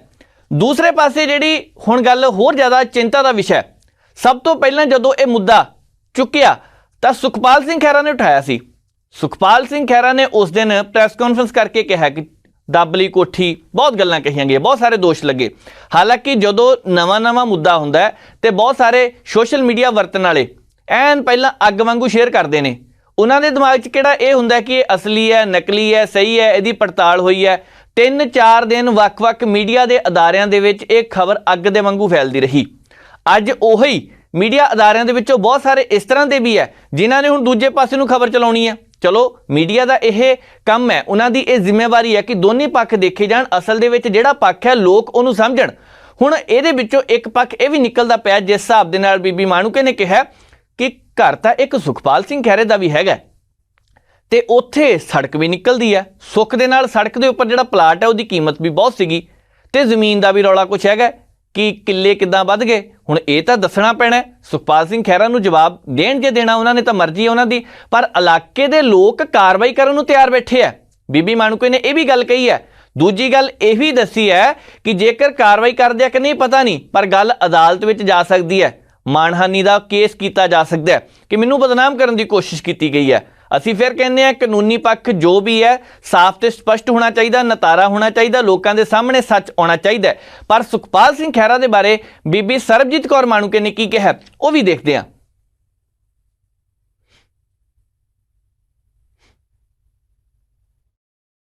ਸਾਡੇ ਕਾਨੂੰਨ ਦੇ ਘਾੜੇ, ਸਾਡੇ ਜਿਹੜੇ ਵਿਧਾਨ ਸਭਾ ਦੇ ਵਿੱਚ ਅਕਸਰ ਕਹਿੰਦੇ ਆ ਪੰਜਾਬ ਦੇ ਲੋਕੋ ਮੈਂ ਤੁਹਾਡੇ ਹੱਕ ਮੰਗਣ ਆਇਆ। ਅੱਜ ਮੈਂ ਤੁਹਾਡੇ ਸਾਰਿਆਂ ਦੇ ਚੈਨਲਾਂ ਮਾਧਿਅਮ ਰਾਹੀਂ ਇੱਕੋ ਗੱਲ ਪੁੱਛਣਾ ਚਾਹੁੰਦੀ ਹਾਂ ਕਿ ਖਹਿਰਾ ਸਾਹਿਬ ਤੁਹਾਡੇ ਰਾਮਗੜ੍ਹ ਭੁੱਲਰ ਵਾਲੇ ਘਰ ਦੇ, ਰਾਮਗੜ੍ਹ ਵਾਲੇ ਘਰ ਦੇ ਵਿੱਚੋਂ ਸੜਕ ਜਾਂਦੀ ਸੀ, ਉਹ ਸੜਕ ਕਿੱਥੇ ਆ? ਤੁਸੀਂ ਨਕਸ਼ਾ ਦਿਖਾਓ। ਮੈਂ ਤਾਂ ਕੋਠੀ ਵਾਲਿਆਂ ਨੂੰ ਘਰ ਛੱਡਤਾ, ਕੀ ਤੁਸੀਂ ਰਾਮਗੜ੍ਹ ਆਪਦੇ ਪਿੰਡ ਦੇ ਲੋਕਾਂ ਵਾਸਤੇ ਉਹ ਸੜਕ ਜਨਤਕ ਕਰੋਗੇ? ਤੁਸੀਂ ਛਡਾਓਗੇ ਜਾਂ ਤੁਹਾਡੇ ਤੇ ਪਿੰਡ ਵਾਲੇ ਕਾਰਵਾਈ ਕਰਨ ਨੂੰ ਤਿਆਰ ਬੈਠੇ ਆ? ਉਹਨਾਂ ਨੇ ਮੈਨੂੰ ਦੱਸਿਆ, ਕਿਸੇ ਹੋਰ ਨੇ ਨਹੀਂ ਦੱਸਿਆ ਬਈ ਸੜਕ ਦੇ ਉੱਤੇ ਹੀ ਇਹਨਾਂ ਨੇ ਨਾਲ ਹੀ ਘਰ ਰਲਾ ਕੇ ਸੜਕ ਵਿੱਚ ਹੀ ਕਵਰ ਕਰ ਲਈ ਤੇ ਦੂਜੇ ਪਾਸਿਓਂ ਰਸਤਾ ਦਿਖਾਤਾ। ਦੂਜੀ ਗੱਲ, ਖਹਿਰਾ ਸਾਹਿਬ ਰਹਿਣ ਲੈਂਡ ਐਕਟ ਦੇ ਅਕੋਰਡਿੰਗ 1972 ਜਿਸ ਜਗ੍ਹਾ ਤੇ ਪਾਣੀ ਹੋਵੇ ਤੁਸੀਂ 17 ਕਿੱਲੇ ਤੋਂ ਵੱਧ ਜਗ੍ਹਾ ਨਹੀਂ ਰੱਖ ਸਕਦੇ ਉੱਥੇ। ਚਲੋ ਮੈਂ ਮੰਨਿਆ ਤੁਹਾਡੀ ਪੁਰਾਣੀ ਆਈ ਹੈ ਤਾਂ ਵੀ 34 ਏਕੜ ਜਗ੍ਹਾ ਬਣ ਗਈ ਉੱਥੇ। ਹੁਣ ਮੈਨੂੰ ਇਹ ਦੱਸੋ ਤੁਹਾਡੇ ਕੋਲੇ 51 ਕਿੱਲੇ ਜਗ੍ਹਾ ਕਿੱਥੋਂ ਆਈ? ਇਸ ਗੱਲ ਦਾ ਜਨਤਕ ਕਰੋ। ਤੁਸੀਂ ਕਹਿੰਦੇ ਹੋ, ਇੱਕ ਮੈਂ ਤੁਹਾਡੇ ਸਾਰੇ ਚੈਨਲ ਦੇ ਮਾਧਿਅਮ ਰਾਹੀਂ ਮੈਨੂੰ ਤੁਸੀਂ ਸਵਾਲ ਪੁੱਛੋ ਜਿਹੜਾ ਮਰਜ਼ੀ ਪੁੱਛਣਾ, ਪਰ ਜਦੋਂ ਅਗਲੀ ਵਾਰੀ ਖਹਿਰਾ ਸਾਹਿਬ ਤੁਹਾਡੇ ਕੋਲ ਬੈਠੇ ਮੇਰੇ 3 ਸਵਾਲਾਂ ਦੇ ਜਵਾਬ ਜ਼ਰੂਰ ਲੈ ਕੇ ਆਇਓ, ਕਿਉਂਕਿ ਮੈਨੂੰ ਪਤਾ ਕਿ ਸਾਡੇ ਮੁੱਖ ਮੰਤਰੀ ਸਰਦਾਰ ਭਗਵੰਤ ਸਿੰਘ ਮਾਨ ਜੀ ਸਪੈਸ਼ਲ ਸੈਸ਼ਨ ਬੁਲਾਉਂਦੇ ਆ ਵੀ ਜਿਹੜਾ ਕੇਂਦਰ ਨੇ ਸਾਡਾ ਫੰਡ ਰੋਕਿਆ ਸੀ, ਆਪਾਂ ਆਓ ਬੈਠ ਕੇ ਆਪੋਜੀਸ਼ਨ ਵਾਲਿਓ, ਆਓ ਬੈਠੇ ਸਰਕਾਰ ਵਾਲਿਓ, ਆਪਾਂ ਵਿਚਾਰ ਚਰਚਾ ਕਰੀਏ ਕਿਸ ਗੱਲ ਤੇ ਵੀ ਆਪਾਂ ਆਪਣੇ ਕੇਂਦਰ ਤੋਂ ਹੱਕ ਕਿੱਦਾਂ ਲਈਏ। ਪਰ ਮੈਨੂੰ ਪਤਾ ਕਿ ਇਹਨਾਂ ਨੇ ਏਦਾਂ ਦੇ ਮੁੱਦੇ ਕ੍ਰੀਏਟ ਕਰਕੇ ਪਿਛਲੀ ਵਾਰ ਵੀ ਫਰਾਕਾਂ ਦੀਆਂ ਪਾ ਕੇ ਆ ਕੇ ਉੱਥੇ ਗਿੱਧਾ ਪਾਉਣ ਲੱਗੇ ਸੀ ਤੇ ਇਹਨਾਂ ਨੇ ਐਸੇ ਸੈਸ਼ਨ ਕ੍ਰੀਏਟ ਕਰਕੇ ਸਾਡੇ ਸਰਦਾਰ ਭਗਵੰਤ ਸਿੰਘ ਮਾਨ ਜੀ ਦਾ ਧਿਆਨ ਭਟਕਾਉਣਾ ਚਾਹੁੰਦੇ। ਉਹ ਨਹੀਂ ਡਰਦਾ ਕਿਸੇ ਤੋਂ, ਨਾ ਉਹਨੇ ਡਰਨਾ, ਕਿਉਂਕਿ ਡਰਦਾ ਉਹ ਹੁੰਦਾ ਜਿਹਦੀ ਅੱਖਾਂ 'ਚ ਕੋਈ ਕਮੀ ਹੋਵੇ। ਮੈਂ ਇੱਕ ਗੱਲ ਤੁਹਾਡੇ ਤੋਂ ਹੋਰ ਪੁੱਛਣਾ ਚਾਹੁੰਦੀ ਹਾਂ ਸੁਖਪਾਲ ਸਿੰਘ ਖਹਿਰਾ ਜੀ, ਤੁਸੀਂ ਇੱਕ ਬੰਦੇ ਨੂੰ ਆਪਣਾ ਬਾਰ-ਬਾਰ ਕਹਿ ਰਹੇ ਹੋ ਵੀ ਮੇਰਾ ਦੋਸਤ, ਮੇਰਾ ਮਿੱਤਰ, ਮੇਰਾ ਭਰਾ, ਪੰਜਾਬ ਦੇ ਵਿੱਚ ਕੋਈ ਧੋਖਾ ਹੋ ਗਿਆ, ਦੋਸਤ ਨਾਲ ਲੁੱਟਿਆ ਗਿਆ, ਪੁੱਟਿਆ ਗਿਆ।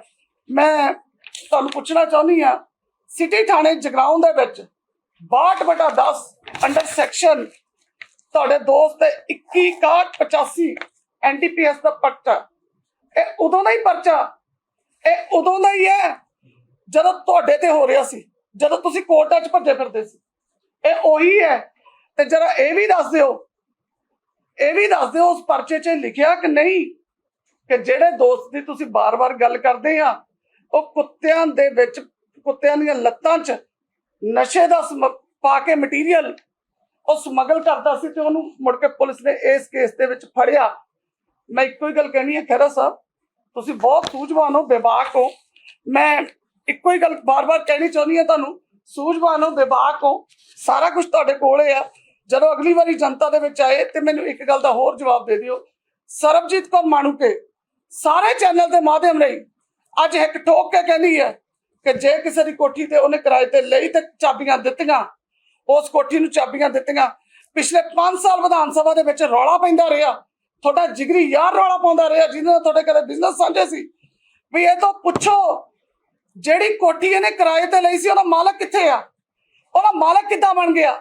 ਸੈਕਟਰ 5 ਨੰਬਰ ਕੋਠੀ ਦੇ ਵਿੱਚ ਤੁਹਾਨੂੰ ਸਾਰਿਆਂ ਨੂੰ ਪਤਾ, ਤੁਸੀਂ ਚੰਡੀਗੜ੍ਹ ਦੇ ਰਹਿਣ ਵਾਲੇ ਆ, ਮੈਂ ਤਾਂ ਫੇਰ ਜਗਰਾਉਂ ਵਾਲੀ ਆ। ਸਾਡੇ ਤਾਂ ਛੋਟੀਆਂ ਗੱਲਾਂ ਹੁੰਦੀਆਂ, ਛੋਟੇ ਲੋਕ ਹੁੰਦੇ ਆ।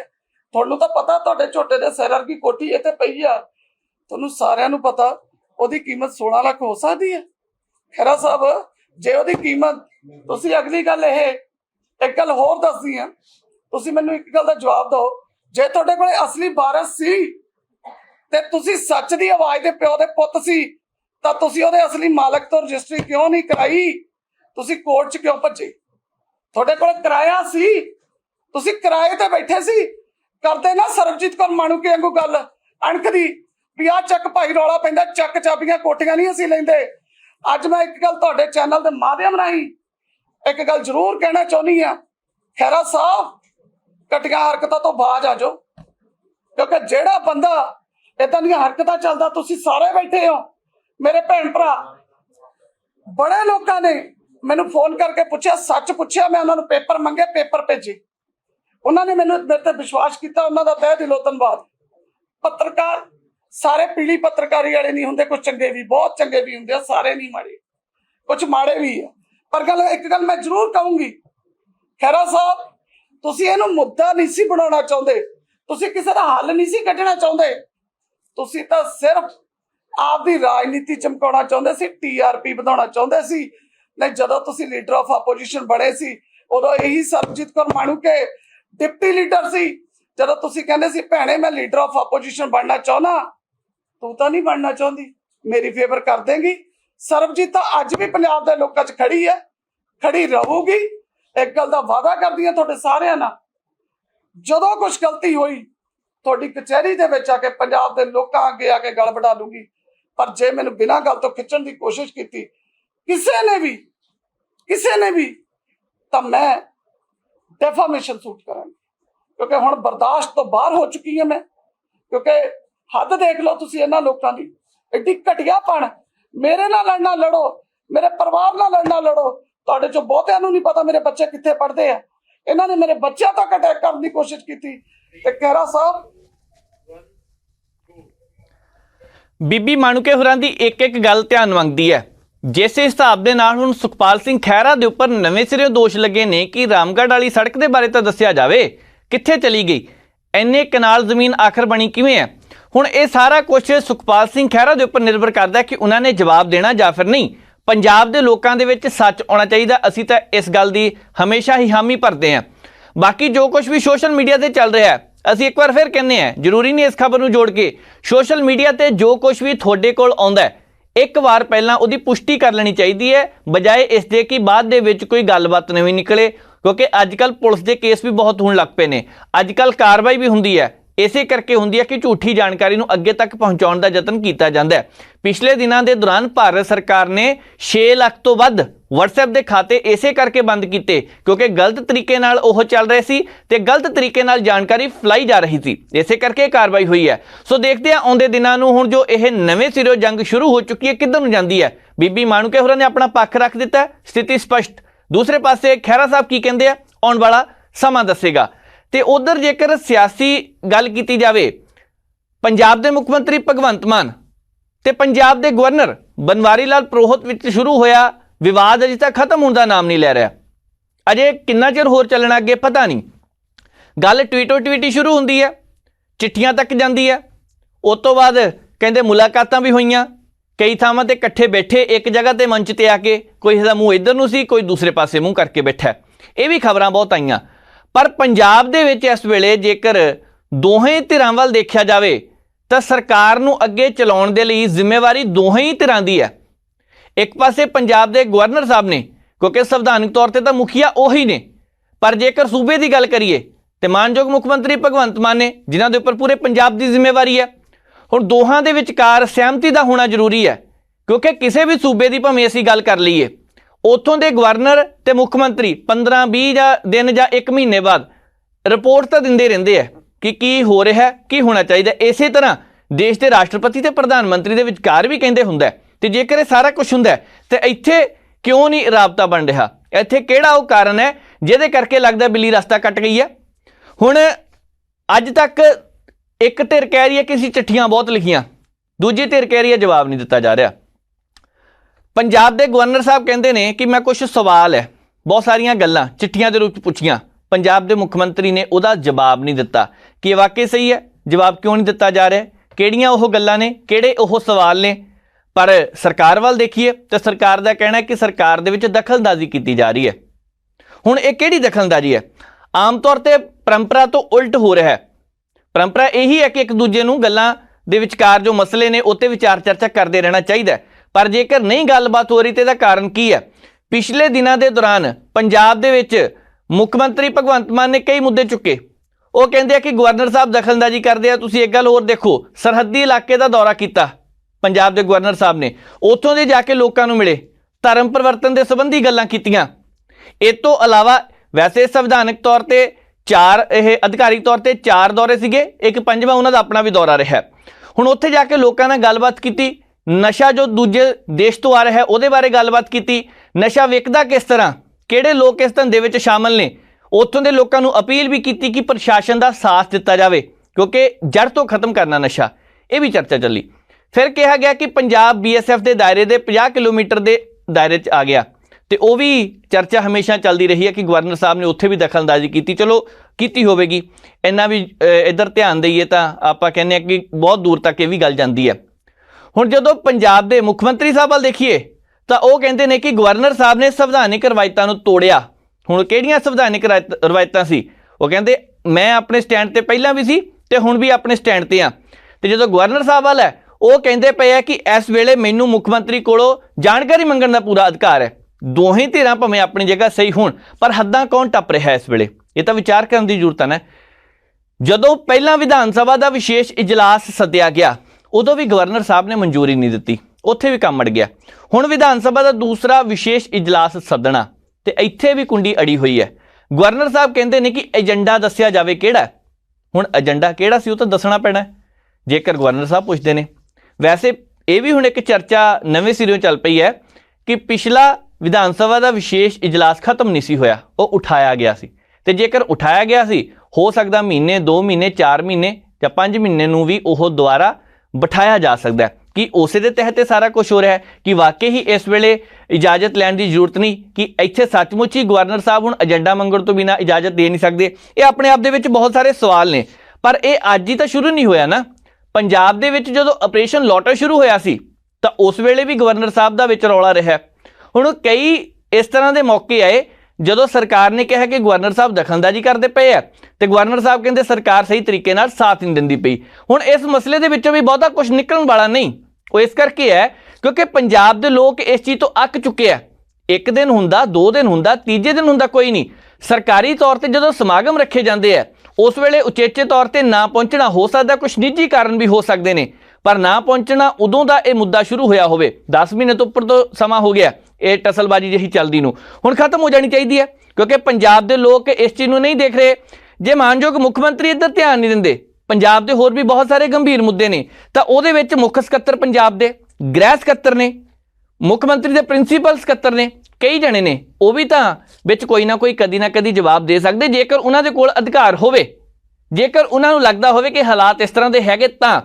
पर नहीं, ये जिस हिसाब के नाल हुण गल्लां निकल के सामने आ रही ने, सवाए दोषां तो होर कुछ नहीं हो रहा है। एक दूजे के उपर दोष लगते पे है जिहदा पंजाब दे नाल कोई संबंध नज़र नहीं आ रहा है, जिहड़ा लगदा पे पंजाब दे विच आउंदे दिनां नूं कोई फायदा भी होने वाला नहीं गा। हाँ, इन्ना जरूर है जेकर पंजाब का फायदा करना तो सारे सियासतदानों नूं मिल के चलना पैना। गवर्नर साहब ते मुख मंत्री साहब नूं भी इसे करके मसले हल होने हैं। पंजाब दे विच बहुत सारे मसले, बहुत सारे इस तरह के मसले ने। जेकर नशियां दी इन्हां ने गल कीती है, असीं उसी पक्ष ते देख लीए तो नशे नूं खत्म करन दे लई बहुत सारे कदम चुकण की जरूरत है जो तक नहीं चुके जा रहे। लोकां नूं कहा कि तुहानूं सस्ती रेता दे दांगे, किन्नियां क थावां ते रेता मिलदी पई, हालांकि सरकार कहती है कि असीं सरकारी खड्डां बनाईआं, 5.5 रुपए फुट प्रति क्यूबिक के हिसाब दे नाल रेता दी जा रही है। 41 तो वध खड्डां होर चलाउण दी तैयारी भी की जा रही है, पर आम घरां दे विच आम लोग अजे भी किते ना किते इस गल नूं लैके चर्चा छिड़ी रखते हैं। होर भी बहुत सारे मसले ने जिन्हां अध्यापकों की भर्ती है। सरकार तो कहती सी कोई भी अध्यापक टैंकी तो नहीं चढ़ेगा, 4 दिन पहले भी एक खबर आई सी, गल तो उधर नूं भी जाती है, पर फिर भी ध्यान देने की जरूरत है। आउंदे समय नूं देखदे हां कि गल किधर नूं जाती है। भाजपा पंजाब दे विच मुहिम चला रही है। मुहिम है पंजाबियों नाल जोड़ना, पूरे भारत विच एक मुहिम चलती पई है। एक मिस कॉल मारी जा रही है कि नाल जोड़िया जा रहा सारिਆਂ नूं। हुण इस वेले भाजपा की जेकर गल की जाए तो पंजाब दे विच भाजपा पैर प्रसारण का पूरी तरह यतन कर रही है। ये इसे करके यतन हो रहे हैं क्योंकि भाजपा इस वेले चाहती है कि साडी सरकार बने। पार्लीमेंट दीयां चोणां आ रही ने, भाजपा ने इत्थों तक कहता कि 13 सीटां ते ਅਸੀਂ ਇਕੱਲਿਆਂ ਚੋਣ ਲੜਾਂਗੇ। ਇਹ ਭਾਜਪਾ ਪਾਰਟੀ ਜਾਣਦੀ ਹੈ ਕਿ ਕਿਸ ਹਿਸਾਬ ਦੇ ਨਾਲ ਉਹਨਾਂ ਨੇ ਆਪਣੀ ਰਣਨੀਤੀ ਨੂੰ ਅੱਗੇ ਵੱਲ ਲੈ ਕੇ ਜਾਣਾ, ਕਿਹੜੀਆਂ ਉਹ ਨੀਤੀਆਂ ਹੋਣਗੀਆਂ ਜਿਹਦੇ ਕਰਕੇ ਪਾਰਟੀ ਅੱਗੇ ਵੱਲ ਵਧੇਗੀ।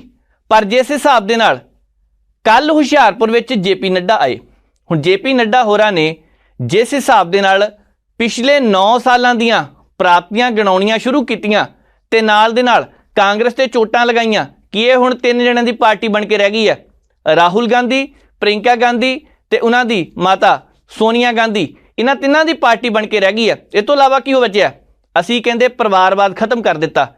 ਭਾਜਪਾ ਦੇ ਵਿੱਚ ਇਹ ਗੱਲ ਨਹੀਂ ਗੀ, ਚਲੋ ਠੀਕ ਹੈ ਜੇਕਰ ਉਹਨਾਂ ਨੂੰ ਲੱਗਦਾ ਹੋਵੇ, ਪਰ ਜਿਹੜੀਆਂ ਹੁਣ ਨਵੀਆਂ ਕੋਸ਼ਿਸ਼ਾਂ ਕੀਤੀਆਂ ਜਾ ਰਹੀਆਂ ਨੇ ਭਾਜਪਾ ਦੇ ਵੱਲੋਂ, ਜਿਸ ਹਿਸਾਬ ਦੇ ਨਾਲ ਕਲਸਟਰ ਬਣਾਏ ਜਾਣੇ ਆ ਵੱਖ-ਵੱਖ ਥਾਵਾਂ ਤੇ 543 ਪਾਰਲੀਮੈਂਟ ਦੀਆਂ ਜੇਕਰ ਸੀਟਾਂ 2 ਰਾਸ਼ਟਰਪਤੀ ਵੱਲੋਂ ਚੁਣੀਆਂ ਜਾਂਦੀਆਂ, ਹੁਣ 543 ਪਾਰਲੀਮੈਂਟ ਸੀਟਾਂ ਦੇ ਉੱਪਰ ਭਾਜਪਾ ਪੂਰਾ ਜ਼ੋਰ ਲਗਾਉਣ ਦੀ ਕੋਸ਼ਿਸ਼ ਕਰ ਰਹੀ ਹੈ।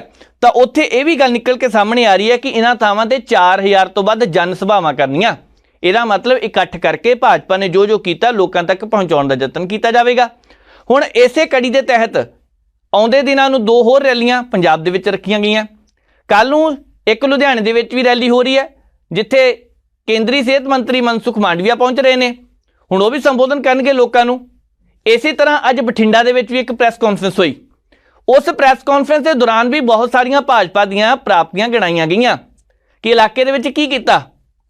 ਅਸੀਂ ਇੱਕ ਗੱਲ ਵੱਲ ਧਿਆਨ ਪਹਿਲਾਂ ਵੀ ਦਿੱਤਾ ਕਿ ਜਿਸ ਹਿਸਾਬ ਦੇ ਨਾਲ ਇਸ ਵੇਲੇ ਸਿੱਖ ਭਾਈਚਾਰੇ ਨੂੰ ਨਾਲ ਲੈ ਕੇ ਨਾਲ ਚੱਲਣ ਦਾ ਯਤਨ ਕੀਤਾ ਜਾ ਰਿਹਾ ਹੈ, ਇਹ ਦੱਸਿਆ ਜਾ ਰਿਹਾ ਕਿ ਪਹਿਲਾਂ ਵੀ ਦੇਸ਼ ਦੇ ਪ੍ਰਧਾਨ ਮੰਤਰੀ ਨਰਿੰਦਰ ਮੋਦੀ ਹੋਰਾਂ ਨੇ ਸ਼੍ਰੀ ਕਰਤਾਰਪੁਰ ਸਾਹਿਬ ਦਾ ਲਾਂਘਾ ਖਲਵਾਉਣ ਦੇ ਲਈ ਜਾਂ ਫਿਰ ਟੈਕਸ ਮਾਫੀ ਦੇ ਲਈ, ਲੰਗਰ ਦੇ ਟੈਕਸ ਮਾਫੀ ਲਈ ਬਹੁਤ ਸਾਰਾ ਕੰਮ ਕੀਤਾ।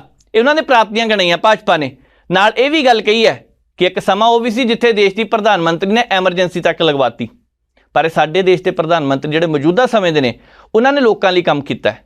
ਬਠਿੰਡੇ ਦੇ ਵਿੱਚ ਪ੍ਰੈਸ ਕਾਨਫਰੰਸ ਹੋਈ, ਉੱਥੇ ਭਾਜਪਾ ਦੇ ਆਗੂਆਂ ਨੇ ਕੀ ਕਿਹਾ, ਆਓ ਦੇਖਦੇ ਹਾਂ।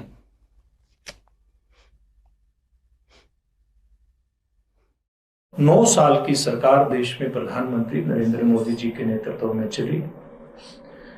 अगर हम थोड़ा सा उसके पीछे निगाह दौड़ाएंगे तो 2004 से लेकर के 2014 तक एक इस प्रकार का दशक देश के सामने था। ये दशक राजनीतिक विश्लेषक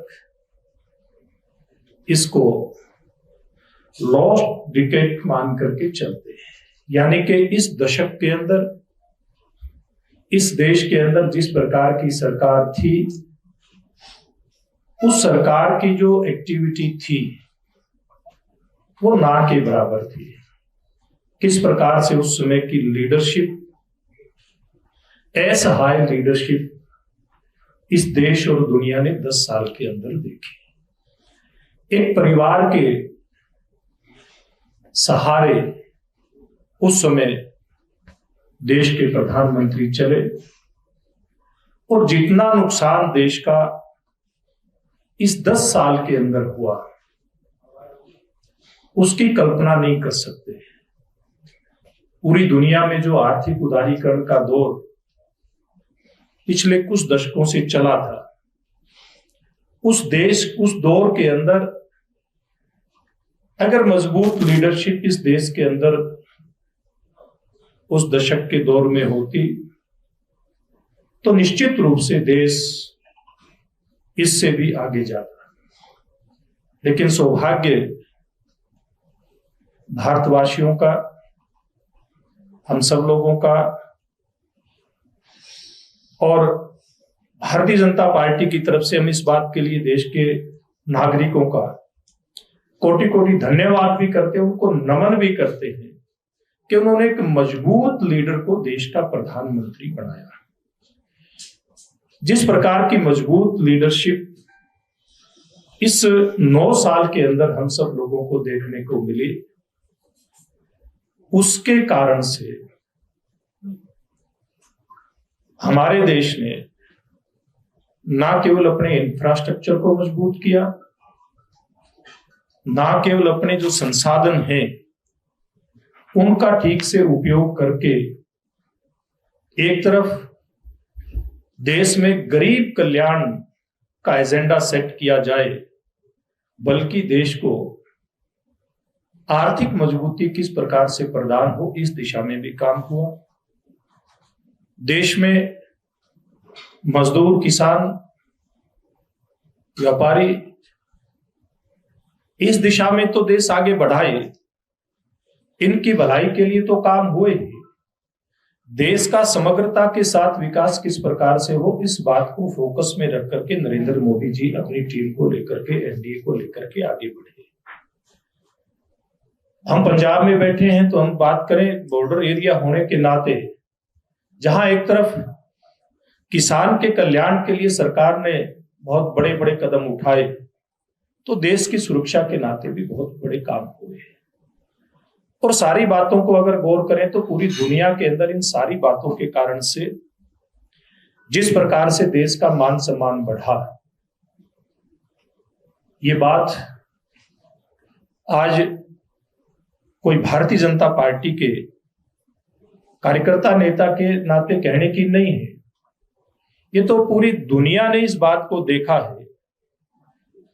और हम लोगों ने बहुत सारी टिप्पणियां सुनी भी हैं, बहुत सारी बातें सही भी हैं, जो देश के हित की बात चाहते हैं। देश के नागरिकों ने भी बहुत सारी बातों को सहा है। जब देश के प्रधानमंत्री के रूप में नरेंद्र मोदी जी ने काम करना शुरू किया और पूरी दुनिया के अंदर किस प्रकार से न केवल मित्र जो देश पुराने समय में रहे हैं उनके साथ संबंध मजबूत किए जाएं, बल्कि नए मित्र देशों की भी सूची बड़ी की जाए।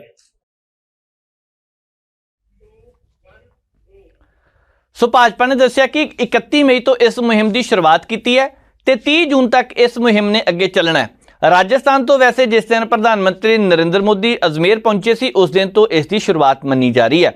ਹੁਣ ਜਿਸ ਹਿਸਾਬ ਦੇ ਨਾਲ ਇਹ ਦੱਸਿਆ ਜਾ ਰਿਹਾ ਕਿ ਸਾਡੀ ਰਣਨੀਤੀ ਕੀ ਹੋਣੀ ਹੈ, ਕਿੱਥੇ ਜਾ ਕੇ ਕਿਸ ਤਰ੍ਹਾਂ ਦਾ ਬਿਆਨ ਦੇਣਾ ਹੈ, ਭਾਰਤ ਦੇ ਵਿੱਚ ਲੋਕਾਂ ਨੂੰ ਇਕੱਠੇ ਕਰਨਾ, ਇੱਕ ਮੰਚ ਤੇ ਲਿਆਉਣ ਦਾ ਯਤਨ ਕਰਨਾ। ਹਾਲਾਂਕਿ ਲੋਕਤੰਤਰ ਹੈ, ਲੋਕਾਂ ਨੇ ਕਿੱਧਰ ਜਾਣਾ ਇਹ ਪਤਾ ਨਹੀਂ, ਪਰ ਭਾਜਪਾ ਨੇ ਪਿਛਲੇ ਜਦੋਂ ਲੋਕ ਸਭਾ ਦੀਆਂ ਚੋਣਾਂ ਹੋਈਆਂ ਤੇ 22.5 ਕਰੋੜ ਵੋਟਰਾਂ ਨੂੰ ਆਪਣੇ ਨਾਲ ਜੋੜਨ ਦੇ ਵਿੱਚ ਕਾਮਯਾਬੀ ਹਾਸਲ ਕੀਤੀ। ਭਾਵੇਂ ਉੱਥੇ ਕਾਂਗਰਸ ਨੂੰ ਅੱਧੀਆਂ ਵੋਟਾਂ ਹਾਸਲ ਹੋਈਆਂ, ਪਰ ਨਾਲ ਹੁਣ ਇਸ ਵੇਲੇ ਵਿਰੋਧੀ ਧਿਰਾਂ ਨਾਲ ਮਿਲ ਕੇ ਉਹ ਸਾਰੀਆਂ 22.5 ਕਰੋੜ ਵੋਟਾਂ ਹਾਸਲ ਕਰਨ ਦਾ ਯਤਨ ਕਰ ਰਹੀਆਂ ਨੇ। ਪਰ ਵਿਰੋਧੀ ਧਿਰਾਂ ਦੇ ਵਿੱਚ ਵੀ ਜਿਸ ਹਿਸਾਬ ਦੇ ਨਾਲ ਸ਼ੀਸ਼ੇ ਦੇ ਵਿੱਚ ਤਰੇੜਾਂ ਪਈਆਂ ਹੁੰਦੀਆਂ ਨਾ, ਉਸ ਹਿਸਾਬ ਦੇ ਨਾਲ ਹੁਣ ਤਰੇੜਾਂ ਪੈਣੀਆਂ ਸ਼ੁਰੂ ਹੋ ਚੁੱਕੀਆਂ ਨੇ। ਦੇਖਦੇ ਹਾਂ ਇਹ ਗੱਲ ਕਿੱਧਰ ਨੂੰ ਜਾਂਦੀ ਹੈ। ਆਉਂਦੇ ਦਿਨਾਂ ਨੂੰ ਪੰਜਾਬ ਦੇ ਵੱਖ-ਵੱਖ ਜ਼ਿਲ੍ਹਿਆਂ ਦੇ ਵਿੱਚ ਭਾਜਪਾ ਦੀਆਂ ਰੈਲੀਆਂ ਹੋਣੀਆਂ ਨੇ, ਇਸੇ ਕਰਕੇ ਕਿ ਲੋਕਾਂ ਨੂੰ ਨਾਲ ਜੋੜਿਆ ਜਾ ਸਕੇ। ਇਸ ਵੇਲੇ ਬਹੁਤ ਸਾਰੀਆਂ ਖਬਰਾਂ ਜਿੱਤੇ ਹੋਰ ਵੀ ਚਰਚਾ ਕਰਨੀ ਹੈ, ਪਰ ਜੇਕਰ ਬਠਿੰਡੇ ਹੈ ਤਾਂ ਬਠਿੰਡੇ ਦੀ ਗੱਲ ਕਰ ਲੈਂਦੇ ਹਾਂ, ਕਿਉਂਕਿ ਬਠਿੰਡੇ ਦੇ ਵਿੱਚ ਮੀਂਹ ਜਦੋਂ ਪੈਂਦਾ ਤਾਂ ਹਾਲਾਤ ਉੱਥੇ ਦੇਖਣ ਵਾਲੇ ਹੁੰਦੇ ਆ। ਵੈਸੇ ਤਾਂ ਪੰਜਾਬ ਦੇ ਕਈ ਜ਼ਿਲ੍ਹਿਆਂ ਦੇ ਵਿੱਚ ਵੀ ਪਾਣੀ ਭਰ ਜਾਂਦਾ, ਕਿਉਂਕਿ ਬਹੁਤ ਸਾਰੀਆਂ ਥਾਵਾਂ 'ਤੇ ਸਹੀ ਤਰੀਕੇ ਨਾਲ ਪਾਣੀ ਨਿਕਲਣ ਦੀ ਵਿਵਸਥਾ ਨਹੀਂ ਕੀਤੀ ਗਈ। ਪਰ ਜਦੋਂ ਬਠਿੰਡੇ ਦੀ ਗੱਲ ਕਰਦੇ ਹਾਂ ਤਾਂ ਉੱਥੋਂ ਦਾ ਕੋਈ ਪ੍ਰਸ਼ਾਸਨਿਕ ਹੋਵੇ ਜਾਂ ਫਿਰ ਸੜਕਾਂ ਹੋਣ, ਉਹ ਪਾਣੀ ਨਾਲ ਭਰ ਜਾਂਦੀਆਂ। ਪੰਜਾਬ ਦੇ ਵਿੱਚ ਪਿਛਲੇ 3-4 ਦਿਨ ਦੇ ਬੇਮੌਸਮੀ ਮੀਂਹ ਨੇ ਜਿਸ ਹਿਸਾਬ ਦੇ ਨਾਲ ਬਹੁਤ ਜ਼ਿਆਦਾ ਪ੍ਰਭਾਵਿਤ ਕੀਤਾ ਆਵਾਜਾਈ ਨੂੰ। ਦਰਖਤ ਟੁੱਟ ਗਏ, ਸੜਕ ਹਾਦਸੇ ਵਧੇ ਕੁਛ ਕੁ ਥਾਵਾਂ 'ਤੇ, ਕਿਉਂਕਿ ਕੱਲ੍ਹ ਵੀ ਜੋ ਦੁਆਬੇ ਖੇਤਰ ਦੇ ਕੁਛ ਕੁ ਥਾਵਾਂ 'ਤੇ ਤੂਫਾਨ ਆਇਆ, ਉਹਨਾਂ ਸਥਿਤੀ ਬਹੁਤ ਜ਼ਿਆਦਾ ਬਦਲੀ ਆ, ਮੌਸਮ ਦਾ ਮਿਜ਼ਾਜ ਬਦਲਿਆ। ਕੁਛ ਲੋਕ ਖੁਸ਼ ਇਸ ਕਰਕੇ ਹੈ ਕਿ ਗਰਮੀ ਨਹੀਂ ਪੈ ਰਹੀ, ਠੰਡ ਹੈ, ਚਲੋ ਇਹ ਵੀ ਇੱਕ ਮੰਨ ਲੈਂਦੇ ਹਾਂ। ਪਰ ਕੁਦਰਤ ਦਾ ਜਿਸ ਹਿਸਾਬ ਦੇ ਨਾਲ ਮਾਰ ਪੈ ਰਹੀ ਹੈ, ਫਸਲਾਂ ਲਈ ਕੁਛ ਕੁ ਮੀਂਹ ਦਾ ਪਾਣੀ ਚੰਗਾ ਹੈ, ਪਰ ਜੇਕਰ ਜ਼ਿਆਦਾ ਹੋ ਗਿਆ ਤਾਂ ਕੰਮ ਨੁਕਸਾਨ ਵੀ ਕਰ ਸਕਦਾ। ਅਸੀਂ ਬਠਿੰਡੇ ਦੀ ਗੱਲ ਕਰਦੇ ਹਾਂ। ਪ੍ਰਾਈਮ ਏਸ਼ੀਆ ਟੀਵੀ ਦੇ ਪੱਤਰਕਾਰ ਨੇ ਜੱਸੀ ਬਰਾੜ, ਉਹਨਾਂ ਨੇ ਇੱਕ ਰਿਪੋਰਟ ਕੀਤੀ। ਰਿਪੋਰਟ ਦੇ ਵਿੱਚ ਧਿਆਨ ਮੰਗਦੀ ਗੱਲ ਇਹ ਹੈ ਕਿ ਉੱਥੇ ਦੇ ਜਿਹੜੇ MC ਨੇ, ਹੁਣ MC ਖੁਦ ਆ ਕੇ ਲੋਕਾਂ ਦੇ ਨਾਲ ਵਿਰੋਧ ਕਰ ਰਹੇ ਆ। ਪਾਣੀ ਸੀਵਰੇਜ ਦਾ ਉਹਦੇ ਵਿੱਚ ਆ ਕੇ ਚੌਂਕੜੀ ਮਾਰ ਕੇ ਬੈਠ ਜਾਂਦੇ ਆ। ਕੱਪੜੇ ਗੰਦੇ ਹੁੰਦੇ ਕਹਿੰਦੇ ਕੋਈ ਚਿੰਤਾ ਨਹੀਂ, ਗੰਦਮੰਦ ਨਾਲ ਲਿਬੜ ਤੇ ਕੋਈ ਚਿੰਤਾ ਨਹੀਂ। ਪਰ ਪਿਛਲੇ 2 ਸਾਲਾਂ ਤੋਂ ਉਹ ਕਹਿ ਰਹੇ ਆ ਕਿ ਮੈਂ ਇਸੇ ਤਰ੍ਹਾਂ ਵਿਰੋਧ ਕਰਦਾ ਆ ਰਿਹਾ, ਪਰ ਕੋਈ ਸੁਣਵਾਈ ਨਹੀਂ ਹੋ ਰਹੀ। ਇਹਦਾ ਕਾਰਨ ਕੀ ਹੈ? ਲੋਕ ਪਰੇਸ਼ਾਨ ਕਿਉਂ ਨੇ? ਗਲੀਆਂ ਤੁਸੀਂ ਦੇਖਿਓ ਪਾਣੀ ਨਾਲ ਕਿੱਦਾਂ ਭਰੀਆਂ ਹੋਈਆਂ। ਇੱਕ ਰਿਪੋਰਟ ਦਾ ਹਿੱਸਾ ਦੇਖਦੇ ਹਾਂ।